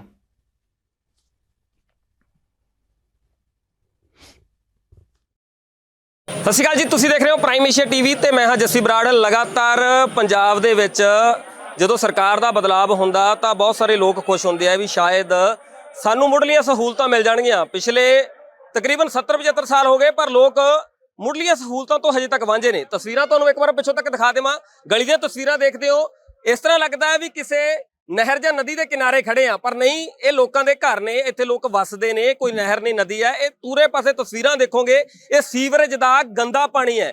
ਜਿਹੜਾ ਸੀਵਰੇਜ ਦਾ ਗੰਦਾ ਪਾਣੀ ਹਮੇਸ਼ਾ ਅਨੇਕਾਂ ਬਿਮਾਰੀਆਂ ਲੈ ਕੇ ਆਉਂਦਾ। ਪਿਛਲੇ ਦਿਨੀ ਜੇਕਰ ਮੈਡੀਕਲ ਵਿਭਾਗ ਦੀ ਗੱਲ ਕਰ ਲਾ ਤਾਂ ਘਰਾਂ ਦੇ ਕੂਲਰ ਤੱਕ ਛਾਣ ਦਿੱਤੇ ਗਏ ਵੀ ਕਿਤੇ ਡੇਂਗੂ ਨਾ ਹੋ ਜਾਵੇ, ਪਰ ਅੱਜ ਇਹ ਲੋਕ ਇਸ ਬਿਮਾਰੀ ਦੇ ਨਾਲ ਘਿਰੇ ਹੋਏ ਆ। ਚਾਰੋਂ ਪਾਸੇ ਉਹਨਾਂ ਦੇ ਘਰਾਂ ਦੇ ਆਲੇ ਦੁਆਲੇ ਬਿਮਾਰੀਆਂ ਮੰਡਰਾ ਰਹੀਆਂ ਨੇ। ਜੇਕਰ ਮੈਂ ਡੇਂਗੂ ਦੀ ਗੱਲ ਕਰ ਲਾਂ ਤਾਂ ਡੇਂਗੂ ਪੈਰ ਪਸਾਰ ਚੁੱਕਿਆ ਹੈ। ਹੋਰ ਬਹੁਤ ਸਾਰੀਆਂ ਬਿਮਾਰੀਆਂ ਇਸ ਸੀਵਰੇਜ ਦੇ ਨਾਲ ਫੈਲਣ ਵਾਲੀਆਂ ਨੇ। ਤਸਵੀਰਾਂ ਤੁਸੀਂ ਦੇਖ ਸਕਦੇ ਹੋ ਕਿਸ ਤਰ੍ਹਾਂ ਲੋਕ ਇਸ ਗੰਦੇ ਪਾਣੀ ਦੇ ਵਿੱਚ ਦੀ ਲੰਘਦੇ ਹੋਏ, ਇਹੋ ਜਿਹੇ ਹਾਲਾਤ ਬੀਤ ਚੁੱਕੇ ਆ। ਨੇੜੇ ਦੇ ਲੋਕ ਕਹਿੰਦੇ ਵੀ ਅਸੀਂ 2 ਦਿਨ ਤੋਂ ਰੋਟੀ ਨਹੀਂ ਪਕਾਈ ਘਰੇ ਕਿਉਂਕਿ ਸਮੈਲ ਇੰਨੀ ਜ਼ਿਆਦਾ ਆ ਰਹੀ ਹੈ, ਅਸੀਂ ਆਪਣੇ ਘਰ ਛੱਡ ਕੇ ਜਾਣ ਨੂੰ ਤਿਆਰ ਹਾਂ। ਇੱਥੋਂ ਤੱਕ ਕਿ ਬਹੁਤ ਸਾਰੇ ਘਰਾਂ ਨੇ ਕਹਿ ਦਿੱਤਾ ਵੀ ਸਾਡੇ ਘਰ ਇੱਥੋਂ ਬਕਾਊ ਨੇ, ਅਸੀਂ ਆਪਣੇ ਘਰ ਵੇਚ ਦਿਆਂਗੇ ਜੇ ਇਸ ਤਰ੍ਹਾਂ ਦੇ ਹਾਲਾਤ ਰਹੇ। ਮੌਜੂਦਾ ਐਮਸੀ ਨੂੰ ਗੰਦੇ ਪਾਣੀ ਦੇ ਵਿੱਚ ਲਿਟ ਕੇ ਪ੍ਰਦਰਸ਼ਨ ਕਰਨਾ ਪਿਆ, ਕਿਉਂ? ਉਹ ਗੱਲਬਾਤ ਕਰਾਂਗੇ ਮੌਜੂਦਾ ਐਮਸੀ ਦੇ ਨਾਲ ਵੀ, ਉਹਨਾਂ ਲੋਕਾਂ ਦੇ ਨਾਲ ਵੀ, ਕਿਸ ਤਰ੍ਹਾਂ ਦੇ ਹਾਲਾਤ ਜਿਹੜੇ ਬੀਤ ਰਹੇ ਨੇ। ਬਾਈ ਜੀ ਪਹਿਲਾਂ ਸਵਾਗਤ ਹੈ ਤੁਹਾਡਾ ਪ੍ਰਾਈਮ ਏਸ਼ੀਆ ਤੇ, ਬਹੁਤ ਬਹੁਤ ਥੈਂਕ ਯੂ ਜੀ, ਥੈਂਕ ਯੂ। ਬਾਈ ਜੀ ਕੀ ਐਸੇ ਕਾਰਨ ਬਣੇ ਇਹ ਜਿਹੜਾ ਪੂਰਾ ਏਰੀਆ ਲੋਕ ਕਹਿੰਦੇ ਸੀ ਆਪਦੀਆਂ ਦੁਕਾਨਾਂ ਘਰ ਮਕਾਨ ਵੇਚਣ ਨੂੰ ਤਿਆਰ ਹੋ ਗਏ, ਇਹੋ ਜਿਹੇ ਹਾਲਾਤ ਕਿਉਂ ਬਣ ਗਏ? ਭਾਜੀ ਇਹ ਸਮੱਸਿਆ ਬਹੁਤ ਟਾਈਮ ਦੀ ਚਲੀ ਆ ਰਹੀ। ਮੈਂ ਜਦੋਂ ਦੇਖਿਆ, ਮੈਂ ਛੋਟਾ ਹੁੰਦੇ ਤੇ ਲੰਘਦਾ ਡੱਬਦਾ ਰਿਹਾ, ਪਰ ਮੇਰਾ ਉਦੋਂ ਕੋਈ ਬੱਸ ਨਹੀਂ ਚੱਲਦਾ ਸੀ। 2 ਸਾਲ ਹੋ ਗਏ ਮੈਨੂੰ ਐਮਸੀ ਬਣੇ ਨੂੰ, 2 ਸਾਲ ਹੋ ਗਏ। 2 ਸਾਲਾਂ 'ਚ ਮੈਂ ਇਸੇ ਕੰਮ 'ਚ ਲੱਗਿਆ ਹੋਇਆ। ਮੈਂ ਕੋਈ ਦਰਵਾਜ਼ਾ ਇਹੋ ਜਿਹਾ ਨਹੀਂ ਜਿਹਦਾ ਮੈਂ ਖੜਕਾਇਆ ਨਾ ਹੋਵੇ। ਕਮਿਸ਼ਨਰ ਸਾਹਿਬ, ਮੇਅਰ ਸਾਹਿਬ, deputy mayor, senior deputy mayor, action ਸਾਹਿਬ, ਐਸਡੀਓ ਸਾਹਿਬ, ਜੇਈ ਸਾਹਿਬ, ਹਰ ਕਿਸੇ ਨੇ ਮਿੰਨਤਾਂ ਕੀਤੀਆਂ। ਆਹ ਦੇਖ ਲਓ, ਫਸਟ ਲੈਟਰ 19/5/2022 ਦਾ ਮੇਰੇ ਹੱਥ 'ਚ ਹੈ। ਇਹ ਮੈਂ ਦਿੱਤਾ ਸਾਰਿਆਂ ਨੂੰ ਕਿ ਬਾਈ ਜੀ ਇਹ ਪਾਣੀ ਦੀ ਸਮੱਸਿਆ, ਮੈਂ ਉਹਨਾਂ ਨੂੰ ਬਾਕਾਇਦਾ ਬਰੀਕੀ ਦੱਸੀ ਕਿ ਬਾਈ ਜੀ ਕਨਾਲ ਕਲੋਨੀ ਜਿਹੜਾ ਡਿਸਪੋਜ਼ਲ, ਉੱਥੇ 150 ਹਾਰਸ ਪਾਵਰ ਦੇ ਮੋਟਰਾਂ ਲੱਗੀਆਂ ਹੋਈਆਂ, ਉਹਨਾਂ ਦਾ ਪਾਣੀ ਸਾਡੇ ਏਰੀਆ ਵਿੱਚ ਦੀ ਗੁਜ਼ਰਦਾ। ਤੇ ਜੇ ਅੱਗੇ ਕੋਈ ਫਾਲਟ ਪੈ ਜਾਂਦਾ, ਇਹ ਕੀ ਕਰਦੇ, ਸਾਡੀ ਮੋਟਰਾਂ ਤਾਂ ਬੰਦ ਕਰਾ ਦਿੰਦੇ। ਇੱਥੇ 90 ਹਾਰਸ ਪਾਵਰ ਦੀ ਮੋਟਰਾਂ ਲੱਗੀਆਂ ਹੋਈਆਂ, ਇਹ ਤਾਂ ਮੋਟਰਾਂ ਬੰਦ ਕਰਾ ਦਿੰਦੇ, ਪਰ ਪਿੱਛੋਂ ਕਨਾਲ ਕਲੋਨੀ ਵਾਲੀ ਮੋਟਰਾਂ ਨਹੀਂ ਬੰਦ ਕਰਾਉਂਦੇ। ਆਹ ਜਿਹੜਾ ਪਾਣੀ ਤੁਸੀਂ ਦੇਖ ਰਹੇ ਹੋ, ਨਾ ਤੇ ਬਾਰਿਸ਼ ਦਾ ਹੈ, ਨਾ ਇਹ ਬਲਰਾਜ ਨਗਰ ਦਾ ਹੈ, ਨਾ ਦੀਪਨਗਰ ਦੇ ਲੋਕਾਂ ਦਾ ਪਾਣੀ। ਇਹ ਪਾਣੀ ਸਾਰਾ ਹੈਗਾ ਕਨਾਲ ਕਲੋਨੀ ਦਾ। ਇਹ ਬਟਿੰਡੇ ਇਹਨਾਂ ਦਾ ਪਾਣੀ ਨਹੀਂ, ਇਹ ਕਨਾਲ ਕਲੋਨੀ ਦਾ ਪਾਣੀ। ਉੱਥੇ 150 ਹਾਰਸ ਪਾਵਰ ਦੀ ਮੋਟਰ ਚਲੀ ਜਾ ਰਹੀ। ਹੁਣ ਜਦੋਂ ਮੈਂ ਇੱਥੇ ਧਰਨਾ ਪ੍ਰਦਰਸ਼ਨ ਕਰਨਾ ਸ਼ੁਰੂ ਕੀਤਾ, ਫਿਰ ਉਹਨਾਂ ਨੇ ਮੋਟਰਾਂ ਬੰਦ ਕਰਾਈਆਂ, ਉਹਨਾਂ ਨੂੰ ਖਬਰ ਲੱਗੀ, ਹੁਣ ਮੋਟਰਾਂ ਬੰਦ। ਕੱਲ ਦੀ ਮੈਂ ਮਿੰਨਤਾਂ ਕਰੀ ਜਾ ਰਿਹਾ ਸੀ ਕਿ ਭਾਈ ਜੀ ਇਹ ਮੋਟਰਾਂ ਬੰਦ ਕਰ ਦਿਓ, ਸਾਡਾ ਏਰੀਆ ਡੁੱਬ ਜਾਊਗਾ। ਜਦੋਂ ਬੰਦਾ ਕੋਈ ਨਾ ਕੋਈ ਉੱਚੇ ਅਹੁਦੇ ਤੇ ਪਹੁੰਚ ਜਾਂਦਾ ਹੈ, ਘੁੰਮਣ ਵਾਲੀ ਕੁਰਸੀ ਮਿਲ ਜਾਂਦੀ ਹੈ, ਤਾਂ ਲੋਕਾਂ ਦਾ ਸਾਥ ਛੱਡ ਜਾਂਦਾ। ਤੁਹਾਨੂੰ ਪਾਣੀ ਦੇ ਵਿੱਚ ਲਿਟਣਾ ਕਿਉਂ ਪਿਆ? ਗੰਦੇ ਪਾਣੀ ਦੇ ਵਿੱਚ ਆ ਕੇ ਕਿਉਂ ਲਿਟਣਾ ਪਿਆ? ਭਾਜੀ ਗੰਦੇ ਪਾਣੀ ਇਸ ਕਰਕੇ ਲਿਟਣਾ ਪਿਆ। 2 ਸਾਲ ਹੋ ਗਏ ਮੈਂ ਹਰ ਅਫਸਰ ਦੇ ਦਰਵਾਜ਼ਾ ਖੜਕਾਇਆ। ਇਹਦੀ ਵਜ੍ਹਾ ਇਹ ਜੀ, किसी ने मेरी सुनवाई नहीं। सारने लिए ये तो एमसी इन्होंने ये समझदा कि एमसी पागल है या जो मर्जी समझ लो, या इन्हों के धक्के साई या गुंडागर्दी। जे इन्होंने सुनवाई मेरी गल की हुंदी, मेरी गल दी तवज्जो दी हुंदी, तो अज मैनूं ऐ ना करना पैंदा। लोग तो सट तो जवाब कहंदे सही तैनूं चुनिया, तैनूं वोटां पाईयां, तेरे मगर ही रातां कालियां कीतियां। ते मेरे हल इन्होंने ये मतलब नहीं कमिश्नर काम करदा नहीं करदा, मेयर काम करदे नहीं करदे, एसडीओ काम करदा नहीं करदा, एक्शन काम करदा नहीं। इन्होंने एमसी तक मतलब ये तो सानू फड़नगे, तो भाई जी इन्होंने वास्ते मैंने कुछ भी करना पे, किसी हद तक जाना पवे, मैं जाऊंगा। ਕਾਰਨ ਕੀ ਮੰਨਦੇ ਹੋ? ਕਿਉਂਕਿ ਤੁਸੀਂ ਮੌਜੂਦਾ ਐਮਸੀ ਹੋ, ਮੇਅਰ ਵੀ ਤੁਹਾਡੀ ਪਾਰਟੀ ਦਾ, ਕਿਉਂਕਿ ਤੁਸੀਂ ਕਾਂਗਰਸ ਪਾਰਟੀ ਦੇ ਹੋ, ਤੇ ਲਗਾਤਾਰ ਤੁਹਾਡੀ ਪਾਰਟੀ ਵੱਲੋਂ ਬਹੁਮਤ ਸਮਰਥਨ ਦੇ ਨਾਲ ਜਿਹੜੇ ਨਗਰ ਨਿਗਮ ਦੀ ਚੋਣ ਪੂਰੀ ਕੀਤੀ ਗਈ, ਪਰ ਤੁਸੀਂ ਹਾਲਾਤ ਅੱਜ ਵੀ ਉਹੀ ਨੇ। ਅੱਜ ਵੀ ਉਸ ਤਰ੍ਹਾਂ ਹੀ ਲੋਕ ਆ ਜਿਹੜੇ ਪਿਛਲੇ 70 ਸਾਲਾਂ ਤੋਂ ਜਿਵੇਂ ਜੂਝ ਰਹੇ ਸੀ। ਮੌਜੂਦਾ ਜੇ ਮੈਂ ਗੱਲ ਕਰਾਂ ਤਾਂ ਨਿੱਕੀਆਂ ਸਹੂਲਤਾਂ ਹੁੰਦੀਆਂ ਹੈ, ਗਲੀਆਂ ਨਾਲੀਆਂ ਸੀਵਰੇਜ, ਛੋਟੀਆਂ ਸਹੂਲਤਾਂ, ਤੇ ਅੱਜ ਵੀ ਉਹੀ ਹਾਲਾਤ ਨੇ। ਸਰ ਇਹਦੇ ਕਾਰਨ ਦੇਖੋ, ਸਾਡੇ ਨਿਗਮ ਦੇ ਹਾਲਾਤ ਤੁਹਾਨੂੰ ਵੀ ਪਤਾ ਹੈ, ਭਾਵੇਂ ਕਾਗਜ਼ਾਂ 'ਚ ਕਾਂਗਰਸ ਪਾਰਟੀ ਦੇ ਸਰਕਾਰ ਹੋਵੇ ਨਗਰ ਨਿਗਮ 'ਚ, ਪਰ ਐਸਾ ਹੈ ਨਹੀਂ। ਤੁਹਾਨੂੰ ਵੀ ਪਤਾ, ਸਾਨੂੰ ਵੀ ਪਤਾ, ਠੀਕ ਹੈ ਜੀ। ਦਿੱਕਤ ਇਹ ਹੈ ਜੀ, ਜਿਹੜੀ ਪਿੱਛੇ ਗਲਤੀਆਂ ਹੋਈਆਂ, ਮੈਂ ਇਹਨਾਂ ਨੂੰ ਬਾਰ-ਬਾਰ ਕਹਿ ਰਿਹਾ ਸੀ, ਤੁਹਾਡੇ ਯਾਦ ਹੋਊਗਾ, ਅੱਜ ਤੋਂ 10-12 ਸਾਲ ਪਹਿਲੇ ਇੱਥੇ ਲਾਈਨ ਦੇ ਕਿਨਾਰੇ ਇੱਕ ਰਾਈਜ਼ਿੰਗ ਲਾਈਨ ਵਿਛਾਈ ਗਈ ਸੀ। 32 ਇੰਚੀ ਰਾਈਜ਼ਿੰਗ ਲਾਈਨ ਵਿਛਾਈ ਗਈ ਸੀ ਕਨਾਲ ਕਲੋਨੀ ਦਾ ਪਾਣੀ ਕੱਢਣ ਵਾਸਤੇ। ਉਹ ਪਾਣੀ ਰੇਲਵੇ ਤੋਂ 7 ਕਰੋੜ ਦੀ ਲਾਗਤ ਨਾਲ ਰੇਲਵੇ ਨੂੰ ਪੈਸਾ ਦੇ ਕੇ ਜੀ ਉਹ ਪਾਣੀ ਮਲਾਈਨ ਪਾਈਪਲਾਈਨ ਪਵਾਈ। ਪਾਈਪਲਾਈਨ ਜੋ ਘਪਲਾ ਹੋਇਆ, ਕਰਪਸ਼ਨ ਹੋਇਆ, ਪਾਈਪਲਾਈਨ ਫੇਲ ਹੋ ਗਈ। ਅੱਧੇ ਘੰਟੇ ਪਾਣੀ ਦੀ ਮਾਰ ਨਹੀਂ ਚੱਲ ਸਕੀ। ਉਹ ਨਹੀਂ, ਤੁਸੀਂ ਜਿਵੇਂ ਕਹਿ ਰਹੇ ਹੋ ਵੀ ਨਗਰ ਨਿਗਮ ਦੇ ਵਿੱਚ ਸੈਟਿੰਗ ਨਹੀਂ ਗਈ, ਆਪਸੀ ਤਕਰਾਰ ਦੇ ਕਾਰਨ ਇਹਨਾਂ ਲੋਕਾਂ ਦਾ ਨੁਕਸਾਨ ਬਹੁਤ ਵੱਡਾ ਹੋ ਰਿਹਾ। ਜ਼ਾਹਿਰ ਹੈ ਜੀ, ਹੋ ਰਿਹਾ। ਇਹ ਕਾਰਨ ਵੱਡਾ ਨਹੀਂ ਮੰਨਦੇ ਤੁਸੀਂ? ਬਿਲਕੁਲ ਹੋ ਸਕਦਾ ਜੀ।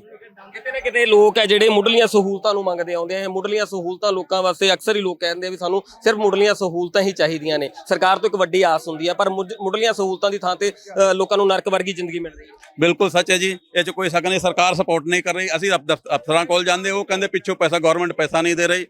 ਸਾਡੀ ਤਾਂ ਪਹੁੰਚ ਕਮਿਸ਼ਨਰ ਜਾਂ ਮੇਅਰ ਸਾਹਿਬ ਜਾਂ ਡਿਪਟੀ ਮੇਅਰ ਸਾਹਿਬ ਜਾਂ ਐਸਡੀਐਨ ਐਕਸ਼ਨ ਐਸਡੀਓ ਸਾਹਿਬ ਕੋਲ ਮੈਂ ਕਿਸੇ ਹੋਰ ਸਰਕਾਰੀ ਮੁੱਖ ਮੰਤਰੀ ਕੋਲ ਤਾਂ ਜਾ ਨਹੀਂ ਸਕਦਾ। ਮੈਂ ਤਾਂ ਇਹਨਾਂ ਅੱਗੇ ਹੱਥ ਫੈਲਾਣਾ ਝੋਲੀ ਅੜਨੀ ਜੀ। ਇੱਕ ਵੇਲੇ ਤੁਹਾਡੇ ਘਰ ਦੇ ਵਿੱਚ ਆ ਕੇ ਉਸ ਪਾਰਟੀ ਦੇ ਪ੍ਰਧਾਨ ਨੇ ਵੀ ਰੋਟੀ ਖਾਧੀ ਹੈ, ਜਿਹੜੇ ਇਸ ਟਾਈਮ ਮੌਜੂਦਾ ਪ੍ਰਧਾਨ ਨੇ। ਜੇਕਰ ਮੈਂ ਗੱਲ ਕਰਾਂ ਤਾਂ ਰਾਜਾ ਅਮਰਿੰਦਰ ਵੜਿੰਗ ਤੁਹਾਡੇ ਘਰ ਬੈਠ ਕੇ ਰੋਟੀ ਖਾਂਦੇ, ਅੱਜ ਉਹਨਾਂ ਨਾਲ ਵੀ ਤੁਸੀਂ ਗੱਲ ਰਾਬਤਾ ਨਹੀਂ ਕੀਤਾ? ਨਹੀਂ, ਉਹ ਇਸ ਸਮੇਂ ਬਾਹਰ ਹੈਗੇ ਜੀ, ਬਾਹਰ ਹੈਗੇ। ਜਦੋਂ ਆਉਣਗੇ ਉਹਨਾਂ ਨਾਲ ਰਾਬਤਾ ਜ਼ਰੂਰ ਕਾਇਮ ਕਰਾਂਗੇ ਜੀ। ਹਾਂਜੀ। ਹਾਲਾਤ ਕਿਸ ਤਰ੍ਹਾਂ ਦੇ ਨੇ ਜੱਜ ਦੇ ਹਾਲਾਤ? ਕਹੇ ਤਾਂ ਲੋਕ ਕਹਿੰਦੇ ਸਾਡੇ ਘਰੇ 2 ਦਿਨ ਹੋ ਗਏ ਰੋਟੀ ਨਹੀਂ ਪੱਕੀ। ਜੀ ਬਿਲਕੁਲ ਸੱਚ ਹੈ, ਹਾਲਾਤ ਬਹੁਤ ਮਾੜੇ, ਬਦ ਤੋਂ ਬੱਤਰ ਹੋਏ ਜਾ ਰਹੇ। ਲੋਕਾਂ ਚਾਹ ਪੀਣਾ ਮੁਸ਼ਕਿਲ ਹੈ। ਇਹੋ ਜਿਹੇ ਹਾਲਤ ਜੇ ਰੋਟੀ ਪੱਕ ਵੀ ਗਈ ਭਾਈ ਜੀ ਕਿਵੇਂ ਖਾਧੀ ਜਾਊਗੀ? ਇੰਨਾ ਮੁਸ਼ਕ, ਇੰਨਾ ਗੰਦ ਇਹਦੇ ਵਿੱਚ। ਨਾ ਤਾਂ ਰੋਟੀ ਤੁਸੀਂ ਨਾ ਰੋਟੀ ਖਾ ਸਕਦੇ ਨਾ ਚਾਹ ਪੀ ਸਕਦੇ। ਤੁਹਾਨੂੰ ਕਿਸੇ ਰੋਟੀ ਬਣ ਵੀ ਗਈ ਤਾਂ ਕਿਵੇਂ ਖਾ ਪੀ ਲੋਗੇ?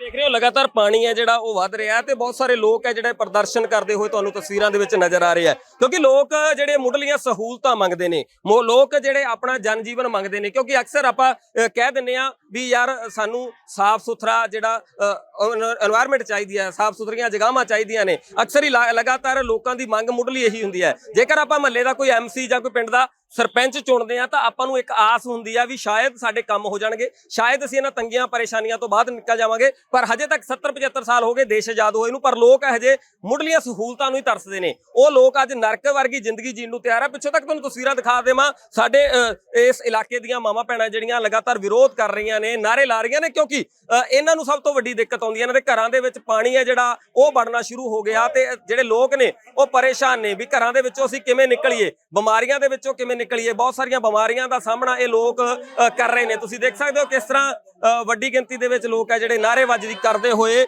ਲਗਾਤਾਰ ਅੱਗੇ ਵਧ ਰਹੇ ਆ। ਪਰ ਇੱਥੋਂ ਤੱਕ ਦੇਖਣ ਵਾਲੀ ਗੱਲ ਹੈ ਜਿਹੜਾ ਇੱਥੋਂ ਦਾ ਐਮਸੀ ਹੈ ਉਹ ਵੀ ਗੰਦੇ ਪਾਣੀ ਦੇ ਵਿੱਚ ਲਿਟ ਕੇ ਜਿਹੜਾ ਪ੍ਰਦਰਸ਼ਨ ਹੈ, ਵਿਰੋਧ ਪ੍ਰਦਰਸ਼ਨ ਹੈ ਉਹ ਕਰਦਾ ਹੋਇਆ ਨਜ਼ਰ ਆ ਰਿਹਾ ਤੇ ਲਗਾਤਾਰ ਲੋਕਾਂ ਦਾ ਜਿਹੜਾ ਵਿਰੋਧ ਹੈ ਉਹ। ਸੋ ਦੇਖਿਆ ਤੁਸੀਂ ਕਿਸ ਹਿਸਾਬ ਦੇ ਨਾਲ ਲੋਕਾਂ ਨੂੰ ਸਮੱਸਿਆ ਦਾ ਸਾਹਮਣਾ ਕਰਨਾ ਪੈ ਰਿਹਾ ਹੈ। ਇਹ ਪਹਿਲੀ ਵਾਰ ਨਹੀਂ ਤੇ ਪਹਿਲੀ ਜਗ੍ਹਾ ਤੇ ਨਹੀਂ। ਪੰਜਾਬ ਦੇ ਵਿੱਚ ਬਹੁਤ ਸਾਰੀਆਂ ਇਸ ਤਰ੍ਹਾਂ ਦੀਆਂ ਥਾਵਾਂ ਨੇ, ਬਹੁਤ ਸਾਰੇ ਪਿੰਡ ਨੇ, ਬਹੁਤ ਸਾਰੇ ਸ਼ਹਿਰ ਨੇ, ਕਸਬੇ ਨੇ ਜਿੱਥੇ ਲੋਕਾਂ ਨੂੰ ਸਮੱਸਿਆਵਾਂ ਆ ਰਹੀਆਂ ਨੇ। ਸਰਕਾਰ ਦੀ ਇਹ ਪਹਿਲੀ ਮੁੱਖ ਜ਼ਿੰਮੇਵਾਰੀ ਹੈ, ਕਿਉਂਕਿ ਸਾਡੇ ਲੋਕਾਂ ਦੇ ਵਿੱਚ ਰੌਲਾ ਅਜੇ ਵੀ ਇਹੀ ਚੱਲਦਾ ਹੈ। ਫਲਾਨੀ ਥਾਂ ਤੇ ਗਲੀ ਨਹੀਂ ਪੱਕੀ ਹੋਈ, ਫਲਾਨੇ ਮੁਹੱਲੇ 'ਚ ਨਹੀਂ ਪੱਕੀ ਹੋਈ। ਕਦੀ ਜਾਤ ਕਦੀ ਗੋਤ ਦਾ ਨਾਮ ਲੈ ਕੇ ਕਹਿ ਦਿੱਤਾ ਜਾਂਦਾ ਕਿ ਉਧਰਲੇ ਪਾਸੇ ਅਜੇ ਕੰਮ ਚੱਲ ਪਿਆ, ਸਾਡੇ ਵੱਲ ਚੱਲਿਆ ਨਹੀਂ, ਸਾਡੇ ਵੱਲ ਚੱਲਣਾ ਹੀ ਨਹੀਂ ਖਰੇ। ਇਹ ਬਹੁਤ ਸਾਰੀਆਂ ਗੱਲਾਂ ਕਹੀਆਂ ਜਾਂਦੀਆਂ ਨੇ। ਗਲੀਆਂ ਨਾਲੀਆਂ ਦੇ ਵਿੱਚੋਂ, ਲੜਾਈ ਦੇ ਵਿੱਚੋਂ ਉੱਪਰ ਉੱਠਣ ਦੀ ਜ਼ਰੂਰਤ ਹੈ। ਪਰ ਸਰਕਾਰ ਨੂੰ ਵੀ ਚਾਹੀਦਾ ਇੱਥੇ ਕਿ ਜਿੱਥੇ ਜੋ ਕਰਨ ਦੀ ਜ਼ਰੂਰਤ ਹੈ ਉਹ ਕੀਤਾ ਜਾਵੇ, ਕਿਉਂਕਿ ਪਹਿਲੀ ਜ਼ਿੰਮੇਵਾਰੀ ਇਹੀ ਹੈ। ਲਾਈਟਾਂ ਦੇ ਪਿੱਛੇ ਲੜਾਈ ਹੋ ਜਾ ਰਹੀ ਹੈ, ਨਾਲੀਆਂ ਕੱਚੀਆਂ ਪੱਕੀਆਂ, ਗਲੀਆਂ ਕੱਚੀਆਂ ਪੱਕੀਆਂ, ਲੋਕ ਇਹਨਾਂ ਚੋਂ ਨਹੀਂ ਨਿਕਲ ਰਹੇ। ਪਰ ਇਹ ਵੀਡੀਓ ਦੇਖ ਕੇ ਸਮੱਸਿਆ ਜ਼ਰੂਰ ਲੱਗਦੀ ਪਈ ਹੈ। ਪ੍ਰਸ਼ਾਸਨ ਨੂੰ ਧਿਆਨ ਦੇਣ ਦੀ ਜ਼ਰੂਰਤ ਹੈ। ਇਸ ਤਰ੍ਹਾਂ ਨਹੀਂ ਹੋਣਾ ਚਾਹੀਦਾ ਕਿ ਦੂਸਰੀ ਪਾਰਟੀ ਦਾ ਐਮਸੀ ਹੈ ਇਸ ਕਰਕੇ ਇਹ ਕਿਹੜਾ ਸਾਡੇ ਨਾਲ ਸੰਬੰਧ ਰੱਖਦੇ ਆ, ਇਸ ਇਲਾਕੇ ਦੇ ਲੋਕਾਂ ਨੇ ਕਿਹੜੀਆਂ ਵੋਟਾਂ ਪਾਈਆਂ, ਕਿਤੇ ਇਹ ਗੱਲ ਨਾ ਹੋਵੇ। ਕਿਉਂਕਿ ਇੱਥੇ ਤਾਂ ਪਿਛਲੇ ਸਮੇਂ ਦੇ ਦੌਰਾਨ ਹੀ ਨਗਰ ਦਾ ਕੌਂਸਲ ਦਾ ਕੰਮ ਚੱਲਦਾ ਪਿਆ। ਪਰ ਜਿਸ ਹਿਸਾਬ ਦੇ ਨਾਲ ਸਾਰਾ ਕੁਝ ਤੁਸੀਂ ਦੇਖਿਆ ਵੀਡੀਓ ਦੇ ਵਿੱਚ, ਹੁਣ ਚਾਹੀਦਾ ਆਉਂਦੇ ਵਾਲੇ ਸਮੇਂ ਦੇ ਦੌਰਾਨ ਕਿ ਇਹਦਾ ਹੱਲ ਹੋਣਾ ਚਾਹੀਦਾ ਜੇਕਰ ਐਮਸੀ ਆਪ ਦੁਹਾਈ ਪਾ ਰਿਹਾ ਹੈ। ਹੁਣ ਜੇਕਰ ਗੱਲ ਕੀਤੀ ਜਾਵੇ ਪੰਜਾਬ ਦੇ ਵਿੱਚ ਨਜਾਇਜ਼ ਜ਼ਮੀਨਾਂ ਤੇ ਜੋ ਕਬਜ਼ੇ ਛਡਵਾਏ ਜਾ ਰਹੇ ਨੇ ਉਹਨੂੰ ਲੈ ਕੇ, ਕਿਉਂਕਿ ਪੰਜਾਬ ਦੇ ਵਿੱਚ ਇਸ ਵੇਲੇ ਬਹੁਤ ਥਾਵਾਂ ਤੇ ਨਜਾਇਜ਼ ਕਬਜ਼ੇ ਕੀਤੇ ਹੋਏ ਨੇ, ਸਰਕਾਰੀ ਜ਼ਮੀਨਾਂ ਤੇ ਕਬਜ਼ੇ ਕੀਤੇ ਆ। ਪਿਛਲੇ ਸਮੇਂ ਦੇ ਦੌਰਾਨ ਜਦੋਂ ਕੁਲਦੀਪ ਸਿੰਘ ਧਾਲੀਵਾਲ ਦੇ ਕੋਲ ਇਹ ਮਹਿਕਮਾ ਰਿਹਾ ਤਾਂ ਉਹਨਾਂ ਨੇ ਵੀ ਵੱਡੇ ਪੱਧਰ ਤੇ ਸਵੇਰੇ ਹੀ ਚੱਲਣਾ ਕਾਰਵਾਈ ਕੀਤੀ। ਇੱਕ ਦੋ ਥਾਵਾਂ ਤੇ ਇਸ ਤਰ੍ਹਾਂ ਦੀਆਂ ਵੀ ਸੀ ਜਿੱਥੇ ਮੁੱਖ ਮੰਤਰੀ ਪੰਜਾਬ ਭਗਵੰਤ ਮਾਨ ਆਪ ਪਹੁੰਚੇ, ਉਹਨਾਂ ਨੇ ਕਾਰਵਾਈ ਕੀਤੀ। ਚੰਗੀ ਗੱਲ ਹੈ ਕਿ ਨਜਾਇਜ਼ ਜ਼ਮੀਨਾਂ ਜੇਕਰ ਕਬਜ਼ੇ ਛੁਡਵਾਏ ਜਾਣ, ਸਰਕਾਰ ਉਹਨਾਂ ਤੇ ਕੱਲ੍ਹ ਨੂੰ ਆਮਦਨ ਦਾ ਕੋਈ ਨਵਾਂ ਜ਼ਰੀਆ ਬਣਦਾ। ਪਰ ਹੁਣ ਜਿਹੜੀ ਗੱਲ ਨਿਕਲ ਕੇ ਸਾਹਮਣੇ ਆ ਰਹੀ ਹੈ ਕਿ ਲਾਲਜੀਤ ਸਿੰਘ ਭੁੱਲਰ ਹੋਰਾਂ ਨੇ, ਜਿਨ੍ਹਾਂ ਦੇ ਕੋਲ ਨਵਾਂ ਮਹਿਕਮਾ ਮਿਲਿਆ, ਹੁਸ਼ਿਆਰਪੁਰ ਦੇ ਕੋਲ ਮਕੇਰੀਆਂ ਪੈਂਦਾ, ਦਸੂਹਾ ਮਕੇਰੀਆਂ ਦੇ ਵਿਚਕਾਰਲਾ ਇਲਾਕਾ ਹੈ, ਉੱਥੇ ਉਹਨਾਂ ਨੇ ਨਜਾਇਜ਼ ਕਬਜ਼ਾ ਛੁਡਵਾਇਆ। ਇਹ ਚੰਗੀ ਗੱਲ ਹੈ। ਜੇਕਰ ਇਸ ਤਰ੍ਹਾਂ ਦੀਆਂ ਜ਼ਮੀਨਾਂ ਨੇ, 850 ਏਕੜ ਪੰਚਾਇਤੀ ਜ਼ਮੀਨ ਦੱਸੀ ਜਾ ਰਹੀ ਹੈ, ਇਹਦੇ ਵਿੱਚੋਂ ਕੁਛ ਦੇ ਉੱਪਰ ਤਾਂ ਕੇਸ ਚੱਲਦਾ ਤੇ ਉਹ ਦੇਖਦੇ ਆ ਕਦੋਂ ਨੂੰ ਉਹਦਾ ਫੈਸਲਾ ਆਉਂਦਾ। ਪਰ ਜਿੰਨਾ ਕੁ ਕਬਜ਼ਾ ਇਹਨਾਂ ਨੇ ਛੁਡਾਇਆ ਉਹਦੀ ਕੀਮਤ 170 ਕਰੋੜ ਰੁਪਏ ਤੋਂ ਉੱਪਰ ਦੀ ਬਣਦੀ ਹੈ, ਭੁੱਲਰ ਸਾਹਿਬ ਦੱਸਦੇ ਨੇ।